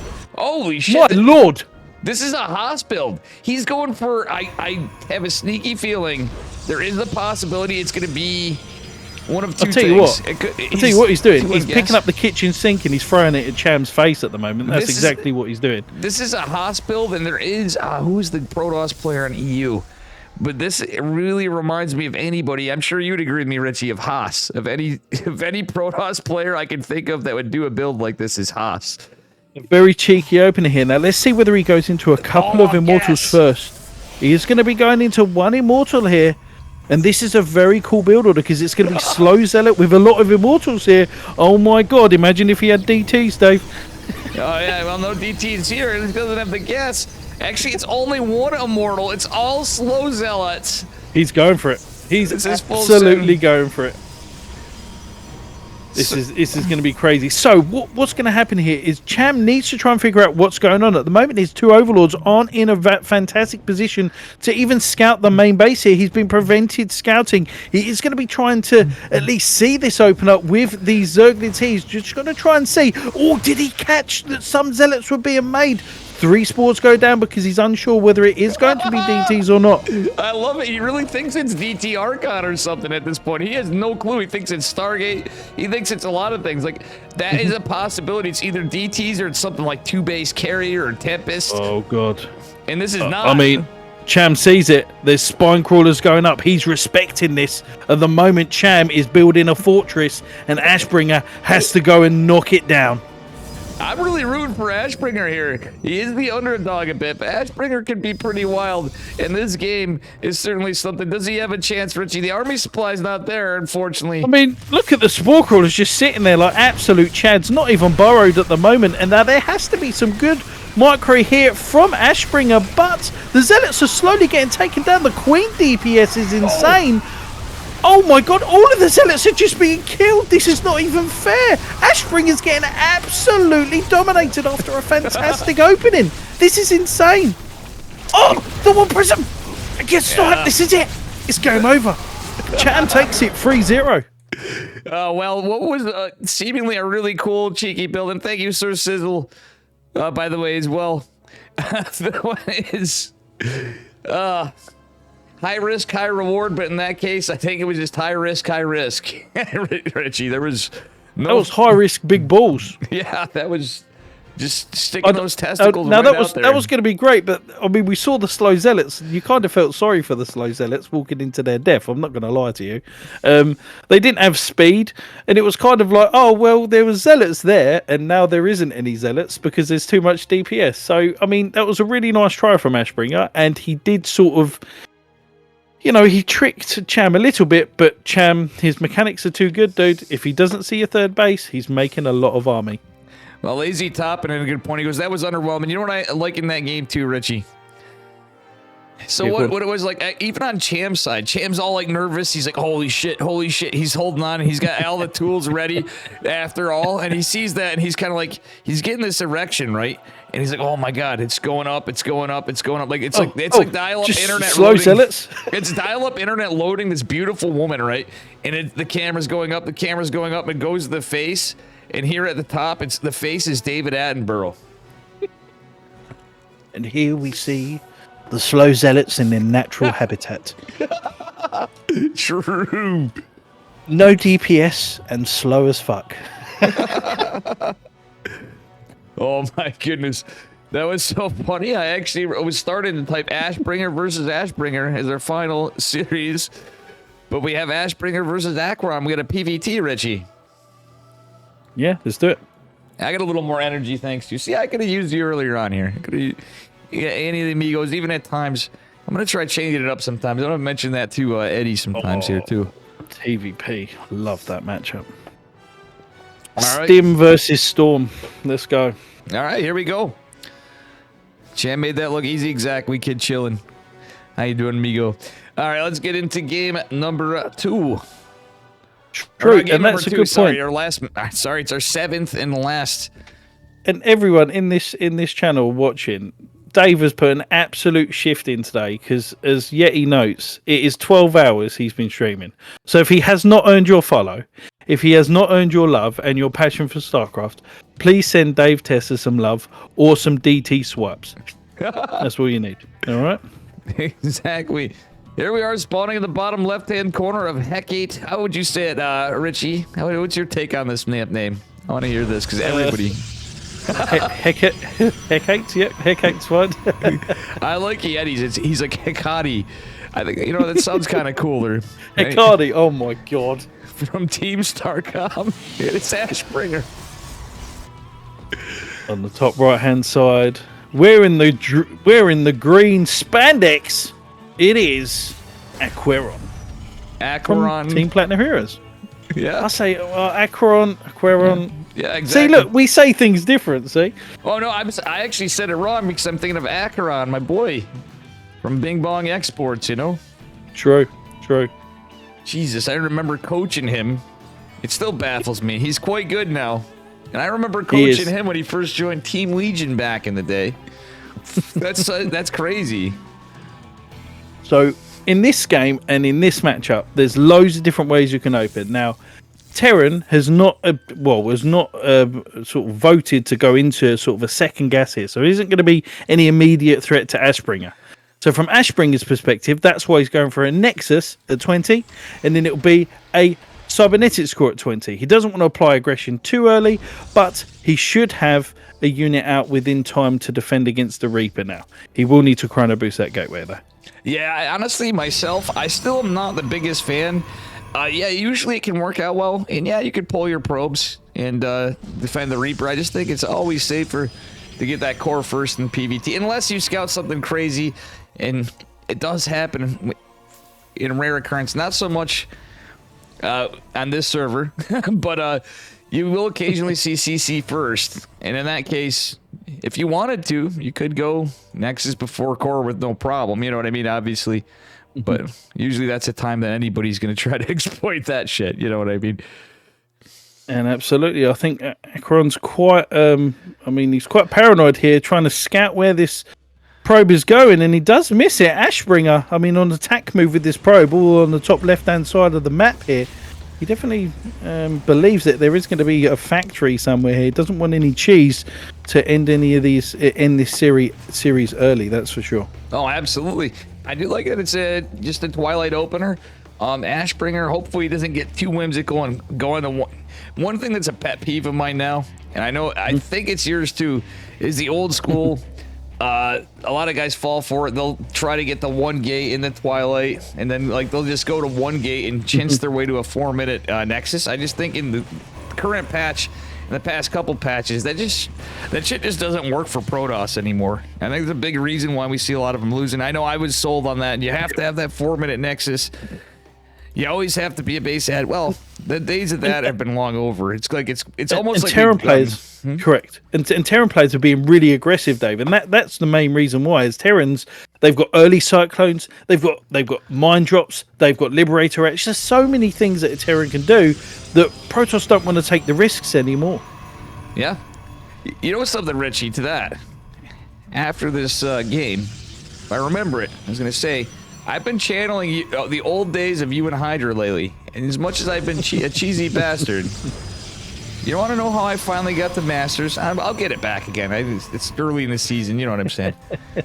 You want to know how I did it? You're like, Dave, you're macro in PvP before. Well, guess what? I just applied it to other stuff, and then I accepted that Zerg's broken. You know? How very honest of you, Dave. You get lucky sometimes. What's really good here is Akron's been able to establish that there is no early third base here from Ashbringer at the moment. That Ashbringer is going to be at least winding a couple of units up before third base comes down. So Akron here is going to be turtling a bit more because he knows that there's going to be aggression across the map. He's got a Reaper on one side and a Hellion on the other. Well, that being said, this is actually interesting. It's not that uncommon. He's going 2-gate Robo into Robo Bay. That actually is a little strange. And a Forge? Dude, this guy wants everything. Alright, this is starting to feel like... I've had a few beers and I'm playing StarCraft is what I'm watching here. But I feel like he's trying to play extra safe. Because he did get Blink, but like you said, he's getting every tech imaginable and a Forge, and he is, and he's worried of being punished, and he does have his third base coming down now, which is great. However, if he'd have had it earlier, Akron would have scouted it. So maybe Akron plays slightly more defensive, knowing that, and then maybe he doesn't hit his timing here. But around about sort of half 6-7 minutes, you're going to see that big viable push across the map, and by that time, Ashbringer is going to have 2 Colossus if he chrono boosts them out. This is actually a brilliant play from Ashbringer. Yeah, I think this is going to work out in this situation. Interference Matrix is good. Richie, this is going to sound crazy. I want to hear your thoughts on this. This is my assessment. I know I'm a Protoss main. I watch a lot of StarCraft. I cast a lot of it. I think it's actually worth getting at least 2 Ravens. And sometimes there's a few people I've seen Vindicta's done it, a few people in tournaments. going for up to 3 Ravens because you're investing that much time. It's worth at least getting 2 Ravens when you get research interference matrix against Protoss, especially against the turtly one. I think it's you run the risk of high Templar, Archon, etc. instead of Robo units, but in this case, that's a lot of interference matrices. I mean, Akron's already listened to you because he's already gone for 2 Ravens. Exactly. Let me tell you. So matrices he'll be able to use it on all of his units. I don't think Ashbringer will be able to fight with a single unit. There's so many matrices. So Akron right now, Stim Combat Shields is done. +1 is not complete with this build, so his army isn't going to be so aggressive. He takes out the army at the side. What was that? That was big brain play, but it was also big brain, big balls. That was absolutely insane. And the Queron is running across the map. Yeah. Aquaron, Aquarium, whatever the fuck his name is. He's in a lot of trouble. That's all I know. But still, I mean, he doesn't have a lot of gates in production. Charge is not done yet, and he's going to have to rely on slow zealots and a sentry. But he's without +1, but does it matter? Because Stim and Win. Oh, but the zealots are just not dying. They're not dying quick enough. They got Ashbringer is still going to hold this. Yeah, it's absolutely insane. 80 to 83 supply, or to 97 supply, and Akron is somehow able to kill all of these zealots. +1 is just about to finish. Is it enough at the moment with the Colossus? Holy crap! I was gonna say a little unlucky for Akron before, but you know something, Richie? Yeah, there was some decision making there, but I think he got a little bit damn lucky. The charge was looking. It was pretty close. If that charge was delayed any longer, I think that fight would have went a lot differently. It was just the +1 was not done, and there's not enough damage to kill a lot of the units. The zealots were staying alive for way too long. Yeah. Now, what's really important here is the Terran player needs to continue this aggression. If he'd have just attacked in the natural, there's no shield battery covering the natural. Oh, we see the mine drop coming in, Dave. It's going to get cleaned up quite easily there. Actually, that's pretty good. He does have Blink available if he can get to the money. That's just an empty medevac. But, of course, Acheron doesn't know. Oh, here's the Blink Stalkers, too. But you know what? In this case, I'm glad he has 2 Colossi, but there's enough Marauders here to warrant it in this case. I was about to say... Oh, that's a great snipe. Yeah, it was a 6 snipe for how heavy this rope... Oh, God. This is rough for Protoss. From bad to worse, the towers are going down. The Colossi are absolutely getting destroyed on a 40 supply lead. This is absolutely insane. The micro from this Terran just literally stimming and obliterating those 2 Colossus. And it just takes him in so much of a lead. The matrices are working so much better. He is Neo. I'm glad we got to see it as it happened. I didn't mean to point it. Obviously that was the case, was why I brought it up. But that double Raven play is just so good. Yeah. Matrix is all of the important units here, and as we can see, the reinforcements with the mines in it, they're almost small EMPs, just killing a unit and reducing all of the shields here. I don't know how Ashbringer's going to be able to hold this. He's got a shield battery, a dream, and a handful of zealots at the moment. There's so many zealots now going down just to the mines itself. Really good baits out there. The overcharge is coming down, and the zealots coming from the back. Yeah, that snipe in the back could actually help out, but is it enough, Richie? Acheron still with 87 army supply behind it all. Shield battery's full, but you know what? It's looking kind of grim here. It's not fair. Stim and Win are running all over Ashbringer's army, running all over that third base. 10 workers have gone down, almost twice the supply now. Third base is saturated. There's no longer, well, he is no longer, and Akron takes the first game. When he lost those 2 Colossi after that third one pop, when he had 1 remaining, I was about to say, I think it would have been a little different if we had if we actually went into disruptors. Yeah, you're taking a risk with disruptors, but at that point, you really don't expect, you know what I mean? You're kind of, I guess you could expect it, but they come out a little quicker. You got a chance to really catch the Terran off guard. Little coin. It was a really good idea. It was a really good idea for Ashbringer to go straight into the Colossus, but it's just too much tech at one point, and there isn't enough army and not enough meat to the bone. So as soon as then the Terran player got in between the bases, there wasn't a shield battery. There was nothing there. He could do nothing. He couldn't defend his units, and then the Colossus were separated, and then it was crazy. It was just as sad as watching the movie Titanic. It was really sad. True. A Leonardo DiCaprio moment in the making. Richie, do you mind if I just take a moment to get a cheeky beverage? Do you need a minute yourself? I know we just got on. Yep, grab me one, Dave. Cheers, mate. I'll grab you one. I'll be over in just a minute. The London area, you know. Well, I hope you're all enjoying this, guys. Dave, again, has put an absolute shift in today. More than 12 hours of casting and giving you guys some solid entertainment. So please give him a follow. He's an absolute lad. He's an absolute Chad. And he's also having a beer for the lads as well.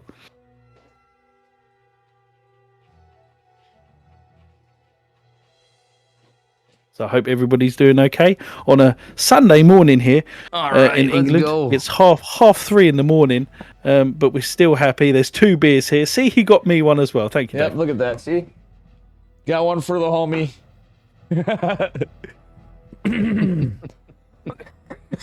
Thank you guys for the cheers. Thank you, Richie, for hanging. Cheers. Cheers. I think we're going to keep it going at this rate. Jesus. I stupidly at times was like whimsical.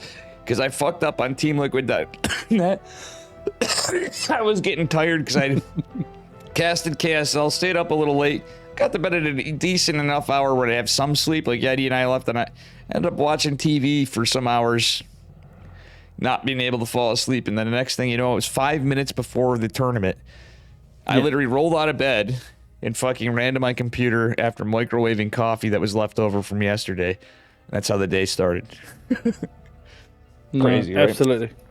No, absolutely. You again, it's the grind, Dave. It is the grind. To quote Danny Glover, I'm too old for this shit. You ready, amigo? Yep. Yeah, yep, absolutely ready. To quote GTA San Andreas, here we go again. Nice. I don't mind introducing the Protoss player in this one, Okay. even though I am a Terran. Fair enough, fair enough. Hold on just a moment. There we go. On the top left-hand side, playing in the teal tight fluffy socks, it is from Team Starcom, Ashbringer. Oops, and here we are in the bottom right-hand corner in the green robotic suits. It is Aquaron from Marvel Comics. Actually, and hold on a minute. Hold on a minute, Dave.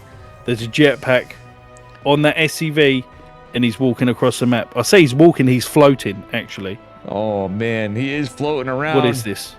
It What is this? It is crazy sauce. There's what it is. It's going to be a planetary fortress rush. No, it isn't. It isn't. I don't know. Is this going to be a proxy second barracks here? Is this going to be an engineering bay block? Is it an engineering bay block with a double gas? Are we? I think this is eBay block. Let's see if he goes double gas. Naughty boy. Naughty. We are. It's an engineer. Holy shit! It is an eBay. Oh man. Oh my god, Mystic Mac confirms it again. And now when Ashbringer goes down to the bottom, he's like, oh dear, I now need to make a Zealot, and then need to chrono boost that out. Go into Cybernetic score first. Well, funnily enough, we almost saw that SCV go down right there. It'd be a war crime on war crime. 5 hit points on the SCV across the map as well, Dave. Yeah, that's what I'm saying. Oh, gas steal! Let's go, Richie. This is looking like freaking platinum heroes over here. And actually, funnily enough, Aquaron starting at Ashbringer. He's getting his elbows out. Ashbringer's getting his elbows out. After the Marine going into the reactor here, meaning there's going to be no vision on the other side of the map. Now, this is very interesting. Now, is it going to be going for some sort of a... I mean, there's going to be so many Marines early. Is this going to be like a quick Marine Cyclone push? Or what is he going to be using this gas for? I assume it's going to be for a factory that's next. He's playing safe, it looks like, honestly, to me. That being said, this is where, if I see this, I'm feeling like, I know Protoss are usually going to, play extra standard. I would say you should abuse the race. Fine, you block my natural. You know what I'm going to do? When you get a gas block, you're going to go proxy him. You can proxy, it sounds crazy, but the Stargate I like, but you already know what I'm saying. What's the best thing to do against a gas block Terran in this patch? Proxy Void Ray. Proxy Voider to the face. Leave his engineering bay there. Just go, you know what? I'm not even going to kill that. I'm just going to proxy inside your base. That would be really good if he could do that. Exactly. So he is going for a Stargate, and I'm thinking that if he does go for an Oracle, this is kind of weird, because if Acheron's going for a very aggressive push, it'd be really weird to go for an Oracle. I would have expected like Phoenix play so that he could lift up some any early aggression, some tanks, and some Cyclones so that they can't do any damage. But it's very awkward him going for an Oracle because all the Terrans open up for the Cyclone. But maybe Ashbringer's going to try and get some damage done with this. Going to try and revelate. Maybe he goes into more Oracles. I'm not too sure as he plops down another gateway. Yeah, you know what? I'll be honest with you, Richie. I'm also not a big fan of this Oracle play after everything was said and done. That being said, yeah, they can get some decent value. I just think more often than not against a Terran that's playing a little cheeky, you're running the risk of not being. Dave, there's a Void Ray, Dave. Oh, what the fuck? There's a Void Ray in PvT. Let's go, Ashbringer. Extended up. Proxied Void Ray. Like, that's just. What? Do you know what? Ashbringer's balls are so big he's not sitting on a chair. Do you know that? That's absolutely insane, and that is diabolical, the fact that he's making a Void Ray. And again, the Oracle does a bit of poke. He's not able to really to do much here. Revelates. I mean, he gets some vision. That's really, really good, but... Oh my god! He's going into Phoenix Colossus after this at a late game. What the hell is going on? I think he's doing a challenge where he's making every unit. So he needs to make a sentry. He needs to now make... What else does he need to make now? Richie, this game has gotten so clowny. This is reminding me of the old days when we'd be hanging out in Discord. We're just missing Green Ultralisk right now. Because he'd go, why, Richie? That's illegal. You know what I'm saying? This is literally illegal plays on both sides. So this is really interesting. He sees now when Stim is actually finished with that Envision. So that's actually really good Envision here. Sees how many Marines that there are. So there is going to be Stim and Combat Shields finishing really, really quickly without the +1. Hence why it is so quickly. Hence why it is so quick. I don't know really what Acheron's going to do with this early aggression because I'm not really sure. He's going to move out. I don't really know whether he can hold the build this. If it's normal, and it kind of, if you think about it, isn't that abnormal? He's just going for his gas steal. I don't hate it. I wish he committed on to 3 racks. Oh my god, there's loads of Melvins. There's loads of Melvins, Dave, in the middle of the map. They're walking. Hi ho, hi ho. It's off to work we go. There's so many Marines walking across the map at the moment. It's absolutely insane. Jesus Christ, dude. It's looking pretty Jason crazy. Bourne. It's Jason Bourne, indeed. We got another Immortal, but Immortals kind of suck against Marines with Stim. We do have combat shields as well. Here we go. He needs to pop. He needs to pop the sentry. He needs to pop the Guardian shield here so that he can definitely take a lot more shots here, as there is a shield battery there. The tanks are doing so much damage. Oh my god, that gets deleted. Yeah. Great focus firing on the Phoenixes. All of the adepts are slowly going down, and the focus firing from Acheron is so good here.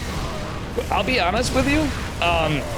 Stargate play on its own against 3 racks or 3 racks factory can be rough. Look at his workers, Dave. He lost all of his workers. And it was funny. You mentioned the Guardian. Yeah, there he goes in an instant. All the workers are down. That was wow, they died almost as quickly as that sentry. Like, he needs to pop the Guardian shield no sooner than he popped the Guardian shield. That sentry just disappeared. That was like the tanks. Absolutely got sniped. Absolutely discombobulated. That's a nice word. Yeah. Now, you know, in a weird way, I don't hate this push from Ashbringer. No, don't go back. He really shouldn't just go full send. If you saw the army supply was 18, right? I know there's Stim Marines, but there were so few. I reckon they've got an agreement here of just not to end the game. Yeah. They must have an agreement here because Ashbringer was in a good position here to be aggressive, but he's only just saturated his natural again. Acheron doesn't really have any mobility on the map to be aggressive, but he is going for that 3rd base.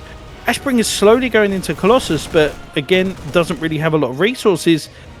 Does he go for an expansion? Does he go for a free Colossus all-in? Like, he's making Void Rays. He's got to be going for an all-in. There's no way he grabs a 3rd. If he grabs a 3rd, his balls are gigantic. There is no way that those balls are that big.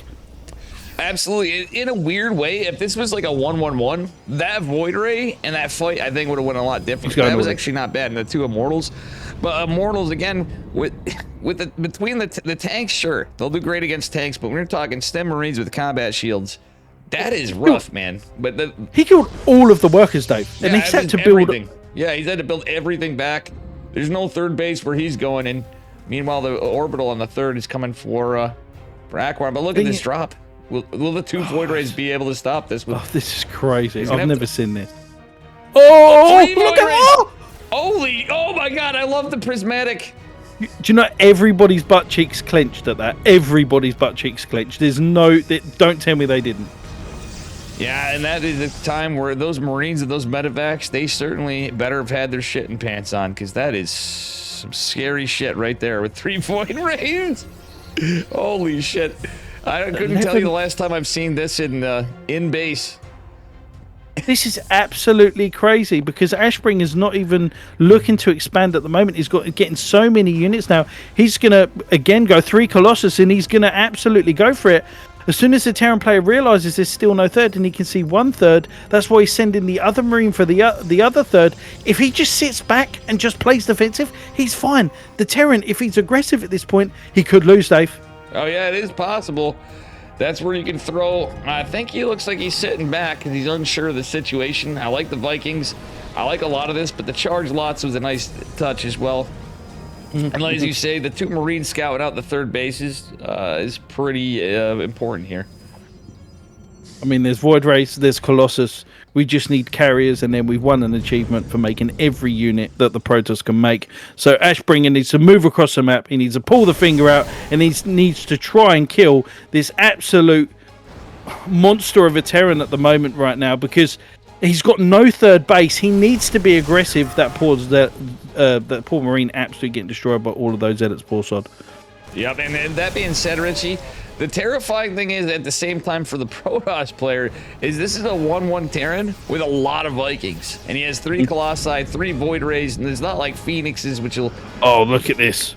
Look at this. He's making so much of a wall here with the factory, the extra bunkers, the Zealots, and what are they going to touch? What are they honestly going to hit? This is so clever. This is so clever. Come on, Ashbringer. Oh, yeah, that's a 6-hit city. He's hallucinating some Archons here to take the damage. Yeah, they're taking the tank shots. That's actually big brain. Prismatic alignment going to help him fit. It doesn't matter. No, it doesn't matter. No, it doesn't at all. It's too much Terran stuff. There's too much stim. There's too many Vikings. The Vikings are going to one-shot basically the Colossus, and everything is going to die here. I mean, this was a very good show here from Ashbringer, but to be quite honest, the Terran, he had his number. He engineer bay blocked. He did what he needed to do. And he was a base ahead, Dave. He was a base ahead. Yeah, there's so many things you can do to an eBay block, but that was definitely, I have to say, Bozo the Clown. Give it up for Bozo the Clown in the upper left-hand corner there. You know, that was a clown fiesta, sir. If we ever saw one. Absolutely insane. We ready for the final match here? Oh, hold on a second. Bad Panda, no. Buddy. Thank you for the 5 gifted subs to Mr. Meow Meow, Cat Food Salad, Chicane, Leafy, and the Didano. Thank you so much, sir. We're getting into the last game, possibly, unless Ashbringer pulls out something more standard, I feel like. I mean, Ashbringer needs to start bringing arse-bringing. I mean, this is what he needs to do in this next game. He needs to start handing this Terran on a plate, because at the moment, there's been a lot of respect between both of these players. I say that, and Engineering Bay has put it down in the natural. So, Akron definitely wanted to mess with Ashbringer that last game, and he did very well. Oh, absolutely. Dave said a second when I have. I think we're going to keep going. I think we're going to keep going. We're not doing any 24-hour shit, but we're going to keep going. Man, thank you so much, Richie. You can thank Mr. Richie and the coffee I had a little bit of in the booze, maybe catching. I didn't even feel like drinking much, really, to be honest. But yeah, thank you, Richie. Seriously. That's all right, Dave. And yeah, whenever we do some stuff, OSC might be. I might talk to Eddie too. I have some ideas, but we'll we'll definitely Dude, talk. if there's Let's make it anything happen. I can help with, Dave, I would. Yo, I would be obliged. Thank you, Yeti. My boy Yeti with the 5 gifted. Thank you, Yeti. Yeti's like, well, I'll get in here when Richie goes to bed, or even when you're, you know Yeti. Yeti loves Mr. Richie too. I appreciate that. You want to? Let's switch it up here. Okay. Right in the bottom left-hand corner, in the teal, Protoss probes. Give it up for Team Starcomm's Ashbringer with the cheeky Void Ray play in the last game. On the top right-hand side, playing for Platinum Heroes, he's up 2-0 and he is on match point. This is the Stimmerson. He's in the green, and it is Akron. Yo, buddy. Oh, buddy. And we got a lot of names I know in there, too. Thank you, Yeti, as well. Thank you, Richie. Seriously, man, for coming in here. Guys, more importantly, too, but holy heck and heck, thank you, guys. It's been a long day. You know, it's not my first rodeo on Twitch. But we got to get Mr. Richie. It says a timeout. I shouted you out enough. I'm going to do it another way. Make sure you give Richie a follow. Yeti's going to do some streaming. We're going to help him out one day. Whether he's like, I just do it for fun, whatever, I don't care. I'm like, nah, Yeti. But let's see here. I hope I got the right stuff. Now, looking at the start of this game, guys, we do have a double gas opening from a Terran, so that looks like he's going to be going for a Reaper, Hellion Reaper. Looks like he could be going for a Reaper Reactor. Something juicy Akron's going to be playing in this game. He could even go for a Proxy Factory and go for a 2-Factory push. So we need to know what he's going to be doing with this extra gas that he has early. And it's most likely going to be Reaper, Hellion Reaper with the 3 units, potentially sniping the first adept and then trying to manage the game from then. It's a very, very good and aggressive opening, as Akron does pull off of gas, so he does want to get an expansion after this. This is designed so that you can get the early adept, early Hellion, or the early Cyclone. Absolutely, Richie. That is some funny TTS. Thank you, Saint Savior, for the 22 months in a row. I'm sorry, that was a little chaotic TTS for a moment. But yeah, that being said, Richie, I'm with you. You know the builds, the double gas. If this was Milky Cow some way, I would bet money that it would be maybe a Hellion opener into Armory Widow Mine into Bioboy. You know what I'm saying? But actually, we saw Milky Cow doing a lot of crazy stuff. But with Ashbringer, I'm kind of with you on this.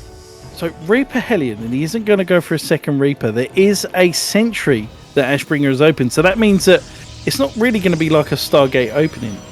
If it is, this guy's absolutely crazy. It should be a Robo or a Twilight opening from here. You know what's crazy from here is the fact that he's going Fast Forge.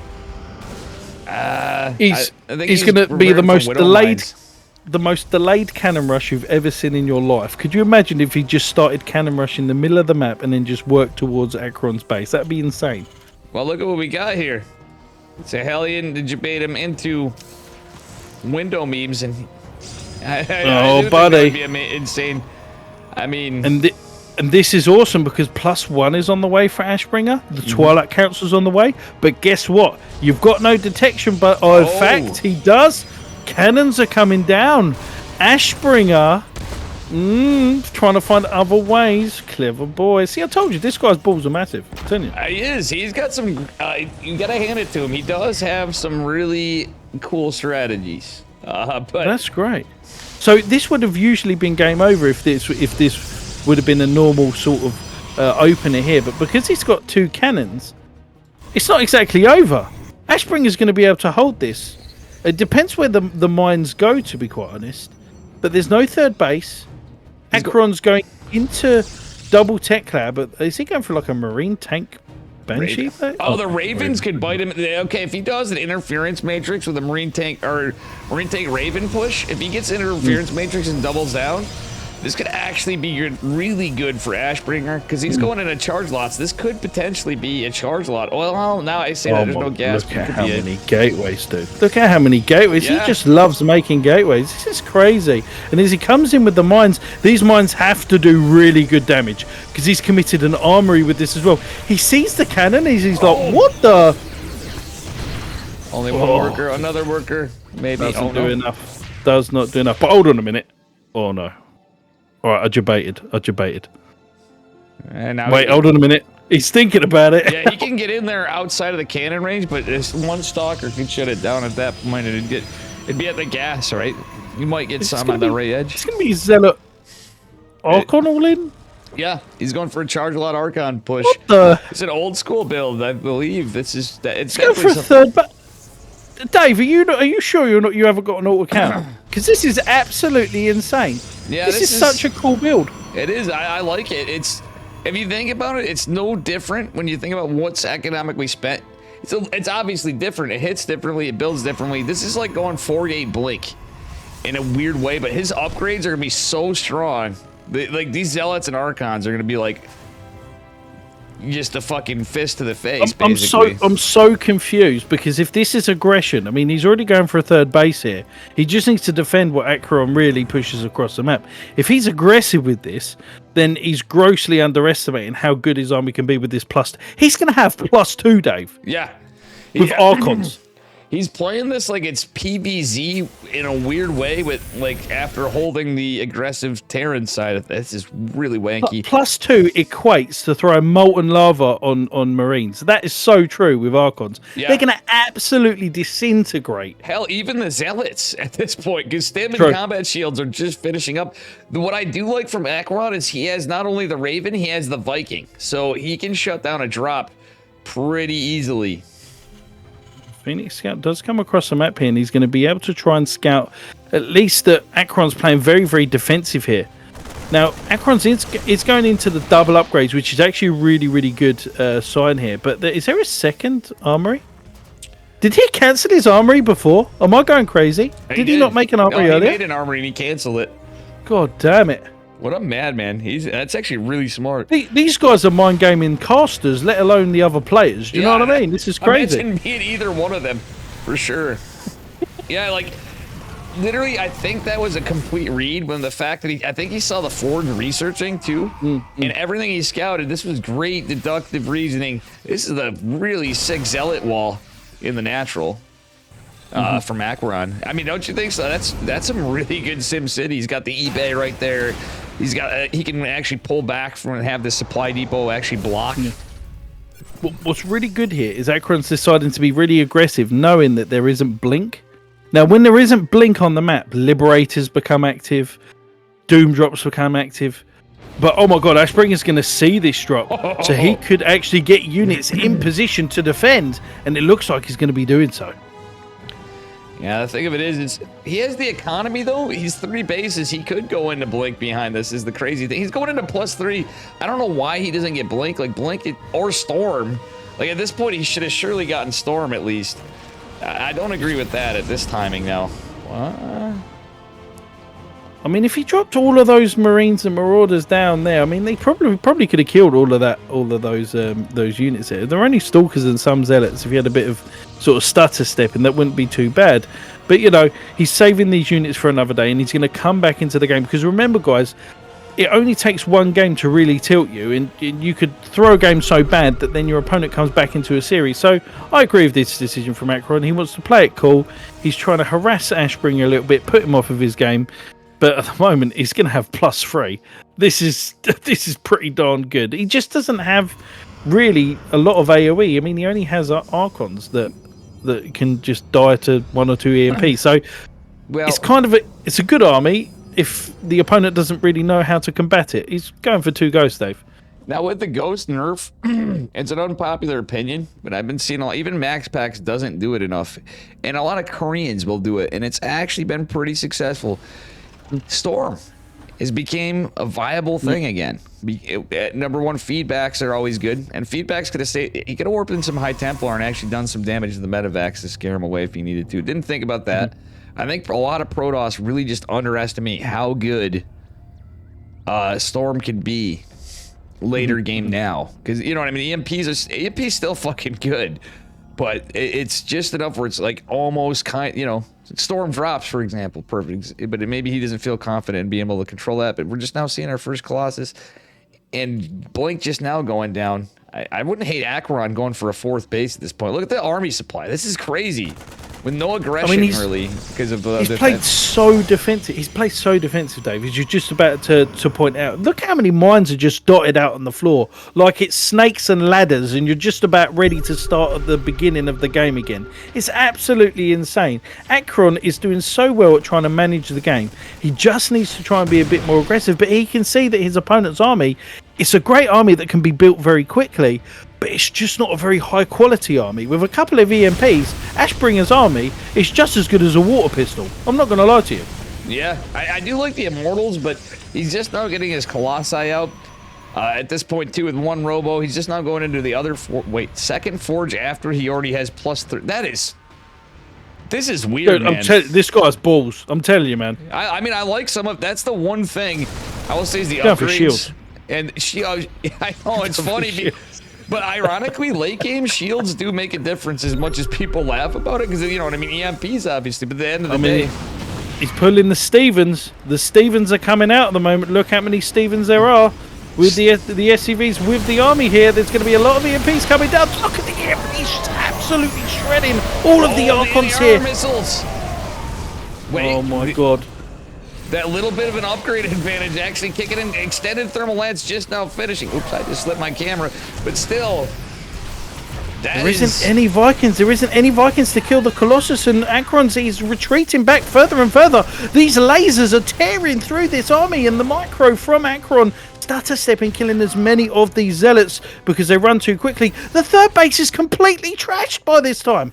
Holy shit, I didn't even see the zealots going in, probably because of the time. But you know what, Richie? Oh my that is God. crazy. Yeah, we were looking at that fight, and the chase back was just so wild to see, because I'm like, Ashbringer, you lost too much army, mate. I felt like he's overextending, but like you said, without the Vikings, and +3 armor is still just, it's actually just +2 armor. So we're actually starting to see an upgrade advantage, and where we laughed about shields, got no third base. It's actually Davey's got no third base. Yeah, I got killed. Akron, he has to go across the map and end the game. Oh my God, he has to go over and kill him. Not only that, Richie, the fourth base that was building was killed as we were looking at the engagement. What is going on? Dude, Ashbringer actually fucking just body... Yo. Dude, he's setting the he's new playing meta. 4D chess. He's playing 4D chess. And we're playing checkers. This is absolutely insane. 176 supply to 155. Akron needs to win with this push. There are no Vikings. And there is one Raven and one Dream. And Fancy P's actually surprisingly right. Even though there's a Raven, even though all this stuff's here, if he did have Dark Templars after, that probably would be something. Because you got to imagine that Raven's going to eventually die. To help win the fight. All of the Archons just die immediately. And the Colossus are not being killed here. But there's so much bio here from the Terran player. GG is called. Ashbringer brings the game back. Absolutely insane. This is got nuts. a series. This is a fucking crazy series. Man. I am glad we're getting a little bit of diversity. That's a really cool one, but who in the world would open like that? What the hell is going on? And This Richie, guy's playing 4D chess. You love that opener. At first, we were both kind of like, eh. We're like, yeah. And you're like, Dave, what the hell? But literally, he kind of optimized his build, which nobody, like, who the fuck would do that against a double gas opener? And it ends up, it timed out, like, literally, like, taking a third base on 4-gate blink. You know what I'm saying? Like, that's just... I mean, it's just such a good opener here. I mean, how could you abuse that? The fact that Ashbringer plays so defensive with an upgrade, you could easily go 3cc rather quickly, but that is such a risk because you don't actually know that it's not Blink Stalkers yet because it's a Twilight Council opening. Like, there's so many things you have to take into account of. It's insane. That was really cool. Holy shit. That felt like, looking at it from Akron's point of view, it was going into a maze and there wasn't any way out. Like, it just generally, he was just like, okay, wow, okay, now he's got +3. Oh, wow, okay, now he's suddenly got Colossus. Okay. But it was weird. Archons. At the same time, though, Richie, I felt like Acheron was like, he was counter mind gaming. He did everything like perfect in my eyes, and the other side for a while, like a little while. He's like, the curveball was that +1 in the fast charge with all the, you know what I mean? Like, what do you do against that? That's, you know what I mean? Like you said, you can take the third, etc., etc., but like that, he had the perfect setup for like a charge lot drop at the natural or assault, but that sitting back, like you said, it was just the curveball. It's crazy. But Terrans will sit back because they're scared of Blink Stalkers, but right? the Protoss So they will sitting sit back. He tried to get. Both of them really had to though. Did you see? They both had They were defense so on each nervous. side. That is crazy. So that's 2-1 now to Akron. So Yeah. we could actually see a shift in Can we this see a series reverse here. sweep? I mean, if it is like, it's crazy. Like for Jumi kind of played out of his mind. This was, dare I say it, as crazy it is. I feel like that's like, other than game one, it kind of, that was like the closest standard as we've seen out Hell of of a story. Hell of a story. Massive balls Ashbringer. Yeah. Comes back to reverse sweep Akron. Insane. What a headline. Yeti must nerf Protoss and Balance patch. Everybody going off about Protoss. True. He took a Protoss game. wins one game. Yeah, we need more nerfs, guys. We need more nerfs. All right, we're going to buff Protoss, guys. All right, what we're going to do is we're going to reduce the Immortal. We're going to make the Disruptor now take 6 supply. But what we're going to give them is fast. We're going to make the Observer back to its original size. I can picture it happening. The Cabal sitting there going, like I think cannons should spawn instantly once built. Now that would be fun. yeah, exactly. You know, there are funny patches like that made by some folks, like my buddy Patches. He makes some pretty funny mods. Would you mind if I had a minute? I know you probably don't have much time, Richie. That's okay. Take your time. I would say I have to use the bathrooms. Why? But the thing is as we head into this, it's quite possible Ashbringer just stomps it from, or sorry, Aquaron just stomps it.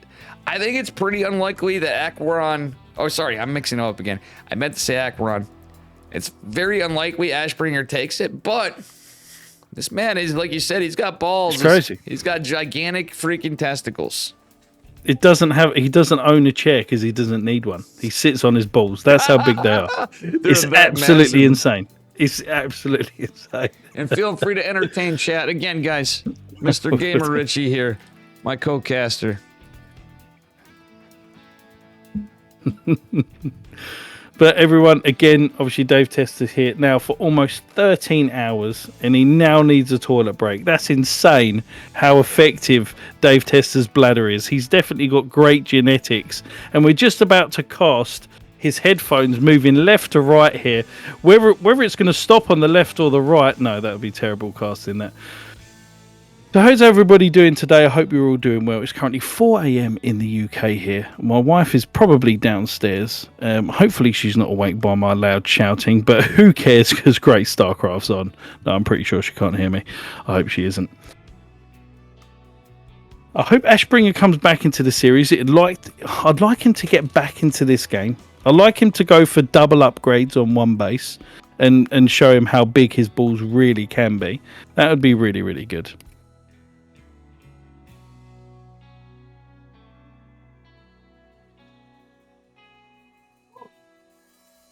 Move to the... Oh, buddy. Yes, Myro. Good stuff. All right. Low ping. Let's go, Myro. Yep. Exactly. Nice. Oh, Myro's from... are you from the UK and he moved to the US? Wasn't... Is he Australian or New Zealand? Myro, sorry, forgive me, Myro. Oh, nice. You started moving. Yeah, okay, cool. He's in.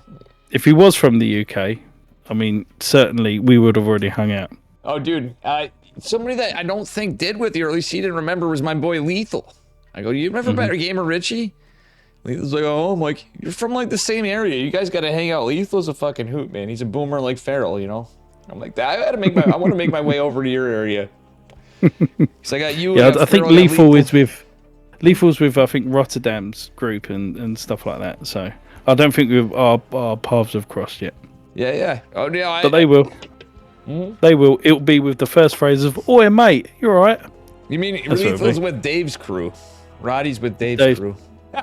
True. I'm not wrong, you know. Nah, it was actually cool.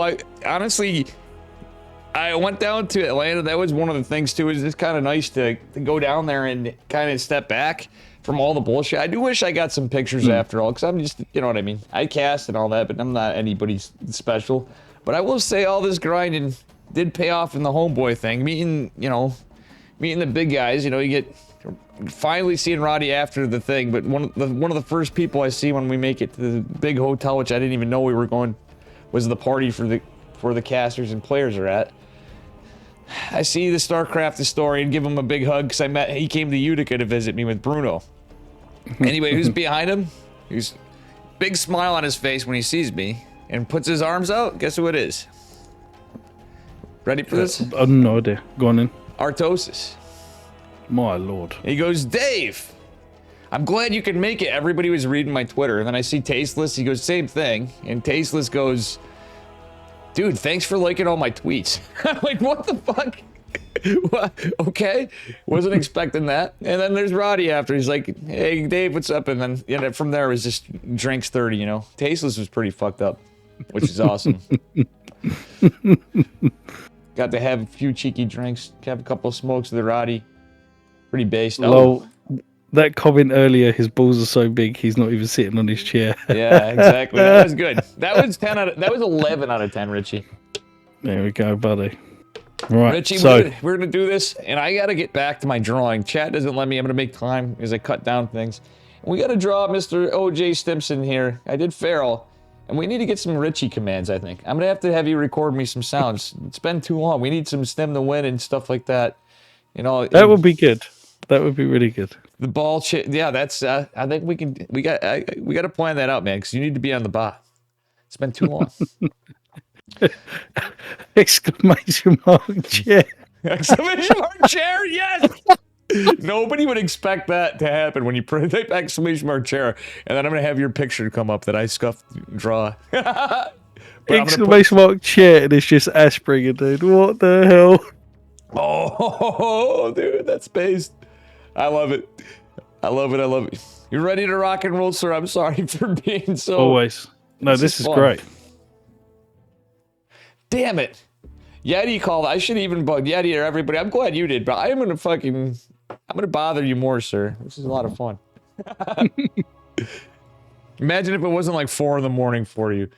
Dude, I'm enjoying myself because on the bottom right-hand side, bringing the game back with his massive testicles, it is, in the till, Ashbringer. And his opponent in the upper left, in the green, give it up for Aquaron. Absolutely insane. Absolutely insane. I mean, what's Aquaron going to do? Is he going to revert back to the double? He has to go back to the double gas here. I mean, that was just... He wasn't able to apply a lot of aggression early on, and it kind of made Ashbringer really, really defensive. I think he's got to go for the double. Go for the double gas again. Do it. He's not going to do it, is he? No, he's not going to do it. Nah, he goes for gas first. Barracks. Okay, so this is going to be a Hellion opener, maybe a 2 to 4 Hellion opener from a Reaper expand. I'm liking this already, though.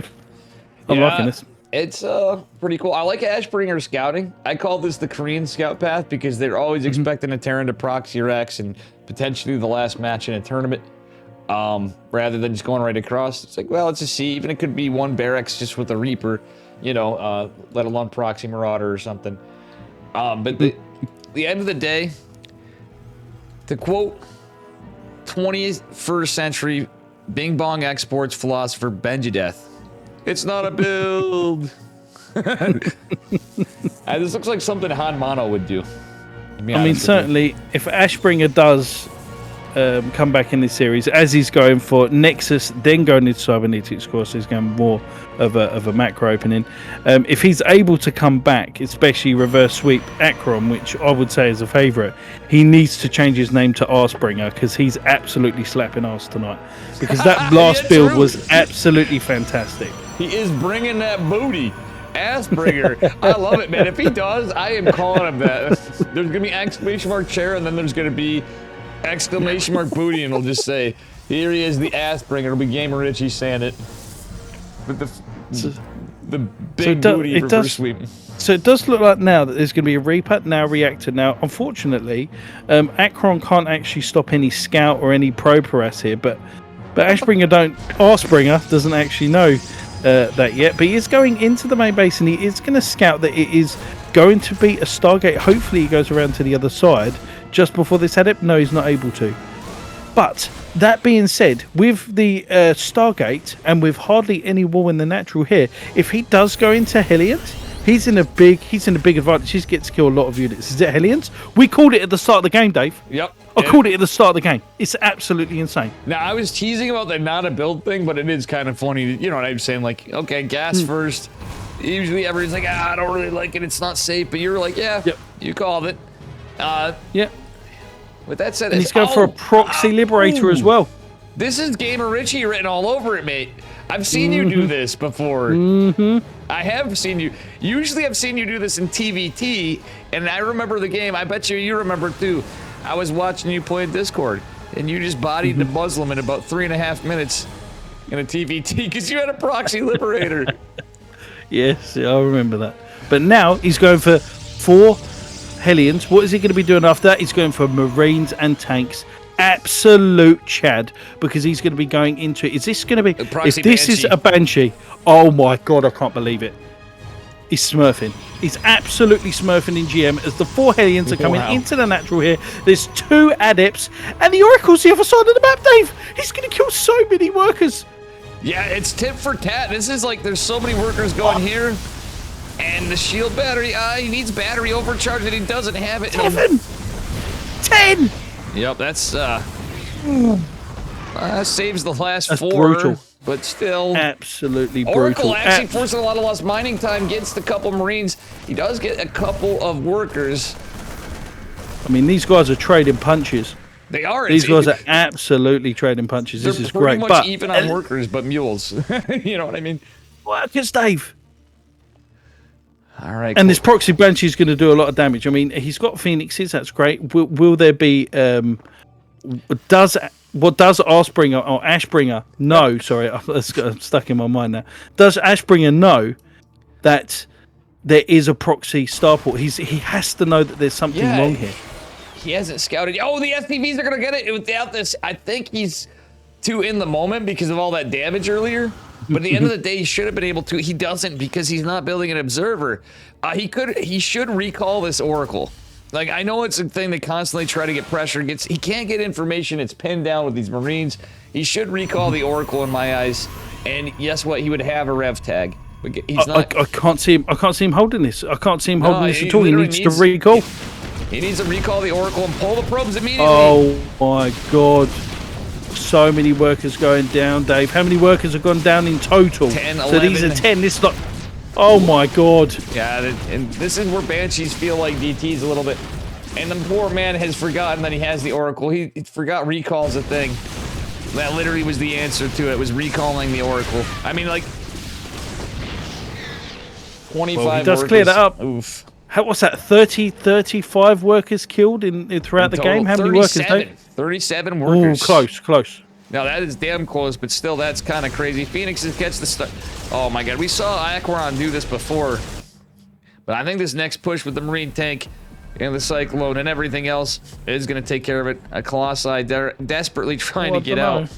If this Colossi gets out, I think Ashbringer could actually hold this.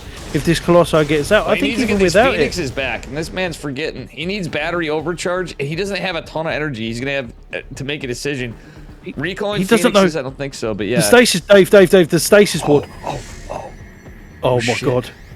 Oh my god. This could be huge. Oh shit. In the name of anything that could buy you time other than the biggest 2-3 Novas in the world at the same time. That's the Jason Bourne of all Jason Bourne stasis wards I've ever seen in my life. And he can pick up the tanks. He's just going to sit there and clean it all up. This is fantastic. He's going to kill everything here. Oh, but he's got to watch out that Colossus. Oh, I can't believe Akron just threw that. That was absolutely insane. The stasis ward play. Shit. Oh my god. We still got a game on our hands, though. It is a massive worker and income lead Yep. for Acheron. And this is really, really gutting. I mean, Ashbringer is definitely going across the map here with Phoenixes and Colossus. I don't know about this aggression here. He should definitely be going for a third base, trying to get into the game. But a little bit of pressure. I wouldn't hate if he used like some adepts or just to be annoying. You know, you need to pin Terran back. Oh no.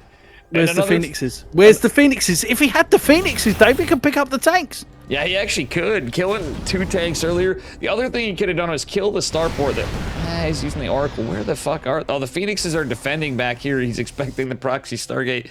But he didn't see... He actually saw the Stargate lift off. Or Starport, rather, lift off. I would have liked to seen him aggress that Starport. He actually could have got that lit on fire and potentially killed it. He had to do aggression there. But Acheron had no bunker, no missile turret, just Marines that were getting ready to get sliced in half by that Colossus. All he had to do is pick up the tanks, pick up a couple of Marines, and he could have actually pushed his advantage. But now we have to sit back, get a couple more Colossus, get some upgrades here. There is no third base coming down and another big 2-base push. You're allowing Acheron to get back in the game. All right, we got a Berserker brother in the house, Mr. Ritchie. We have Colossal Gulp. Thank you for the raid. Mr. Gulp, guess who's here with us? We got OJ Stimson himself. Oh, buddy. We got Mr. Stim Ritchie. and win, baby. You know Gulp. You know our Berserker Terran boys. So he's going Phoenix Colossus, and he's going to have quite a good army. But Acheron's going to have so much more, and he's going to have so much more ground army because Phoenixes, I mean, they cost a lot of money for what they are, and they're really, really slow to produce. He's going to have a lot of Phoenixes, a lot of Colossus. This is great, but he's so far behind in economy, so far behind in workers. There's so many workers that have gone down. I mean, the factory's even floating down because he doesn't even need it at the moment. Is he going to go for double starport, or does Acheron think that this... I mean, this looks like enough. This looks like a massive army that he's been able to muster. The fact that this is a third base just landing now, though, in a weird way, I wouldn't hate it. He still needed that third before, but he needed that third in on Ashbringer's side, I'm saying. He needed to hunker that down, like you said. Now, if this was old Dave, yes, the DT memes are there. What I would probably have done would have been drop 2 Nexuses. And it sounds crazy. There are players at the higher levels that do it, even though it's crazy. Trigger would be a player I could imagine doing that. But what's crazy 100%. Out of this is there's double Starport Vikings because that other Starport was there. And had there been some map presence, ooh, Oracle goes down. Had there been some map presence with those Phoenixes, like I said, this would have been a different story. There would, you know, that's actually would have been a big pick. Now with Acheron here, he has scouted the third base and he has scouted that there's hardly any workers. So he knows that there isn't a third base on one side, and he now fully believes he's ahead in the game. So what he's going to attempt to do is doom drop the main base. Oh my god, what a scout! What a scout! If Ashbringer somehow gets into this later part of the game, he can bring it back. But it is going to be so hard for him to hold on. He is holding by a thread, holding a large rock over the side of a cliff with tight pants on. It's insane. Ashbringer is literally on tiptoes at the moment, and he has to hold this. He has to grab another base. I mean, the Terran's got more bases than the Protoss. Yeah. At this point, we still need to nerf Protoss. But at this point, we need to play so defensive. I mean, I don't know how Ashbringer's going to bring this back. He is going to make some maybe Archons here because there's no Storm being produced. Yeah, but there's already Ghosts. It's already Ghosts. Now, yeah, I'm with you on the expansion. Unpopular opinion, you know what I would have done for an expansion, or would still do, even with a... Well, he needs to get as much armor as he can now. Dave, look at the Terran army and think of Jurassic Park. Well, yeah, if it's... Honestly, you know what would actually body this, ironically, with Ghost? You're not going to like it? Storms. And the reason is Vikings. Storms would actually... He can't go that... Actually, he could have went that path. He just chose not to. So this could be the last fight of the game. Ashbringer needs to defend this really well, but there's so many Vikings. He can one-shot, two-shot a Colossus here. There's so many Vikings. You literally need Storm against this, honestly. That's so many Vikings. That's insane. One or two MPs, Dave, and all of those Phoenixes are completely useless. He does EMP every single Archon, and most of the Phoenixes here. He's not got enough. He's not good enough. Acheron's going to take the series. Ashbringer's played very, very well, and he's just going to run him over just like a train. And Richie, absolutely, I think we'll be seeing it in a moment. He's probably not believing it, and that is GG is called. And Acheron finally going to put that nail in the coffin, securing his place in the qualifications. That was actually a bit of you gotta hand it to Ashbringer, though. He almost was the Ashbringer, Richie. You called it. It's true. It's true.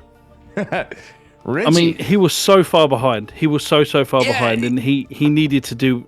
I mean, that is just absolutely great. He really tried his hardest, but he was so far behind. His decision making is both god awful and like 200 IQ at the same time.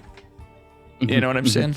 I mean, you're like, Dave, that's coming from you. That's what I'm saying, though. That's literally what I'm gauging it off of. We found a Protoss that we can actually gauge based on the smartest and dumbest decisions at the same time next to me. Holy fuck. It's Ashbringer. No, that was a really good series. And I think all series that are casted today was really good. And that means that Acheron then qualified, I believe, for the OSC Challenger side. Yeah. So what does that mean, Dave? What did they go into playoffs? They go into, yeah, there is a playoff stage. I'm not sure when that starts. I've streamed so long. Eddie might be waking up in Australia. Let me ask him. Just finished. If you are up, when is the playoffs? Or what is next? Thank you, Richie. Because I was actually thinking the same thing. When that is, what it is. The yin and the yang, the Dave and the test, 200 IQ, Clon Fiesta. Yeah, we have Game Richie here with it. And thank you so much, Richie. Seriously. If any time I needed a good buddy of mine, that hard carry to cast, it got me in. I'm like, you know, you don't get to, we got Richie in for an audience too. That's a good thing. Every time I cast, there is an absolutely amazing series with so much that you can pick it apart, and it was such a pleasure to have a look at that series and the last one. Richie, I gotta somehow. I'm gonna actually take some times off from him when I can't. As I step back a bit, I might try to shake things up a little bit, tune things down, and plan like a recast of a KSL with you if you ever want. Where I don't catch it a week intentionally, so you and I can pick and choose what series we want, and do. We'll schedule a TL event and do our a cast at, like, say, a better EU time / earlier day or midday. And I don't like getting up too early in the morning on the weekend. I'll be honest. Happy to. I mean, you've heard what I said about EU players. You wait until I talk about Korean players. It's going to be absolutely fantastic. Yeah, I mean, I feel like, yeah, you get like the Wardy TV stuff, and even that seems like it's earlier in the day for you guys. You know what I'm saying? Like. I'm not equating you to EU, by the way. Brexit, I know it's a touchy subject. But yeah, man, like that's brilliant. Cheers, amigo. Richie, thank you, dude. I mean, I don't want to keep you too, but at the same time, man, this has been fantastic. Well, on that note, is that the rest of the games casted, Dave? Do you need any other stim and win assistance, or you had enough? I think I'm good for now. I mean, I would, but Richie, for your time, I don't want to keep you up too late. That's why. You gave me a second win. But what you know what? I'll get myself to bed because it is 4:15 in the morning. But yeah. It's been a great cast. If Thank this was you early, so much. I know you and I'd be going for. I'd be going for another 4, 5, 6 hours. Well, it's been an absolute pleasure. Thank you, everybody, and thank you for the opportunity to cast. I always love doing it. Stim and win to everyone in the chat. Yeah, good luck, have fun on the ladder, and keep your passions up. Dave, absolute soldier. Keep grinding. Thank you, brother, and you have a good night. And I'm gonna make sure. I want to see at least 5, 10 more follows for Gamer Richie tonight. All right. Thank you, amigo. Well, I'll see you soon, Dave. Good luck, ya, brother. Good night. All right, guys. Gulp, thank you for this. Welcome for the raid again. I don't know if I'm done. I might have like one game in me or one thing. I still wanted to go, like with Richie here. I was feeling it. I wanted like freaking, Clem versus Cyril or Classic versus somebody. Thanks for the follow. Oh, Owls only. Great cast. That was all Richie hard carrying it. But when you get Richie and I together, we need to do it more. Yeah, he got me out of it. I was literally like a bump on the log. But guys, look at how long I've been streaming. Yeah, have a good night. And again, I know we have had a lot of support tonight. I got to thank everybody for anything. I know I'll probably crash in 3 seconds. But that being said, there's a few things. All right, I've shouted out Richie enough where I can't actually formally shout you out again for 37 minutes. Anyway, this is the Online Sports Championship. That was the Group C qualifiers. I did D live. Playoffs are running over the next 4 weeks, by the way, guys.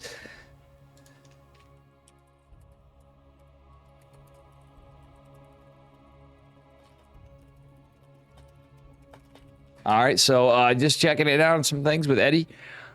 With that said, we are looking for some help for OSC. Let me pull something up for you. Little something, something, something. And here we go. Thanks for casting in. You've casted a long line today. I actually played. I didn't just cast. I laddered too. There was grinding ladder. There was casting. I started the morning out with a cast. I grinded the ladder. I played a little bit of guitar. We did a little bit of everything. Yeah. You know, on that note,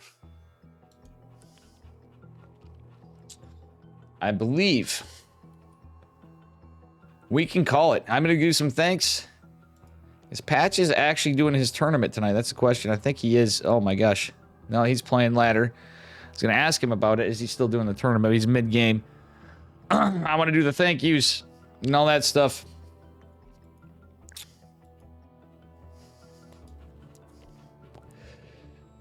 I think we are going to go... You know, I might change it up. But I got to show some love to one of the amigos somewhere in here. We got a bunch of people on.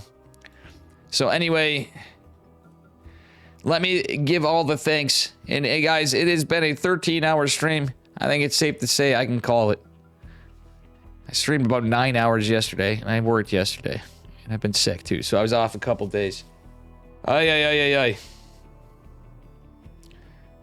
The adrenaline has kicked in, unfortunately, but you know what? I know I can feel it. In the deep down in me is tired.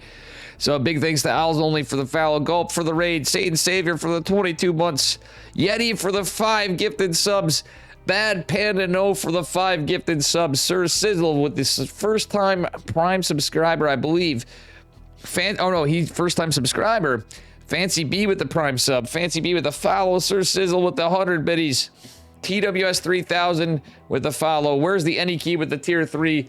Bad Panda No with the gifted sub, Trigger with the raid, the Big Mac with his first own gifted sub, or first own sub, Patches with the raid, Skyrus with the follow, Geralt with the raid, Squeaking with the follow. I don't usually do the follows, but this was a big day of raids and stuff.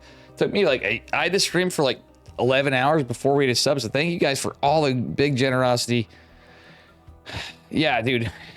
Can you blame me, Matt? I apologize, but Wee Shark with the raid, Yumi with the follow, Florencio with the big raid, next with the follow, Armc with the raid, the follow, Dig Bick Minx with the follow, Wardy with the raid. Jeez, with all the fucking people around today, we didn't have too many follows. Last chance to hit that follow until you see me again. If you're like, this guy's, there's no shot he's gonna be on it. I was pretty much like dead asleep for most of the stream for like a good chunk of it. Not dead asleep, I was just getting worn out. So big thanks again to Richie for casting with me too. And let's see if there was anything else. Whew. Mamma mia. All right, you know something? Patches is going again. There's a lot of people on. Let's go raid Mr. Patches. He said something about it. Dig Bick, exactly. Bad Panda No, thank you again too. But anyway, let's go raid out. I think I've called it, guys. I see Mr. Patches on. There's a lot of friendos on. Obviously, it's a Saturday night, but let's go give Mr. Patches some love. He did mention a tournament. No shot I'm casting it. I'm going to go chillax. I'm going to get some stretch. I'm not going to sleep right now, but I think I need to get away from my computer for a little bit and actually move around, as you can imagine. But have a good night, Ramasticus. See y'all. And Matt, yeah, this has been almost 13 and a half hour stream. Hopefully I get some ad money out of this, huh? Lord knows I run a decent amount. I'll catch you guys later. Have a good night, Richie. Thank you. Ain't nobody grinding like Dave. Like, see, imagine if I was a full-time streamer now. Ain't nobody'd have shit on me. As far as the grind. Ain't nobody'd have shit on me. Imagine. Alright. Have a good night. Man, the only thing I'm missing in between the things is the music. Again, last time again, follow Mr. Gamer Richie. Thanks again, Rich. I had a blast. I'm sorry it was a little bit of a bump in the log, but man, that was a lot of fun.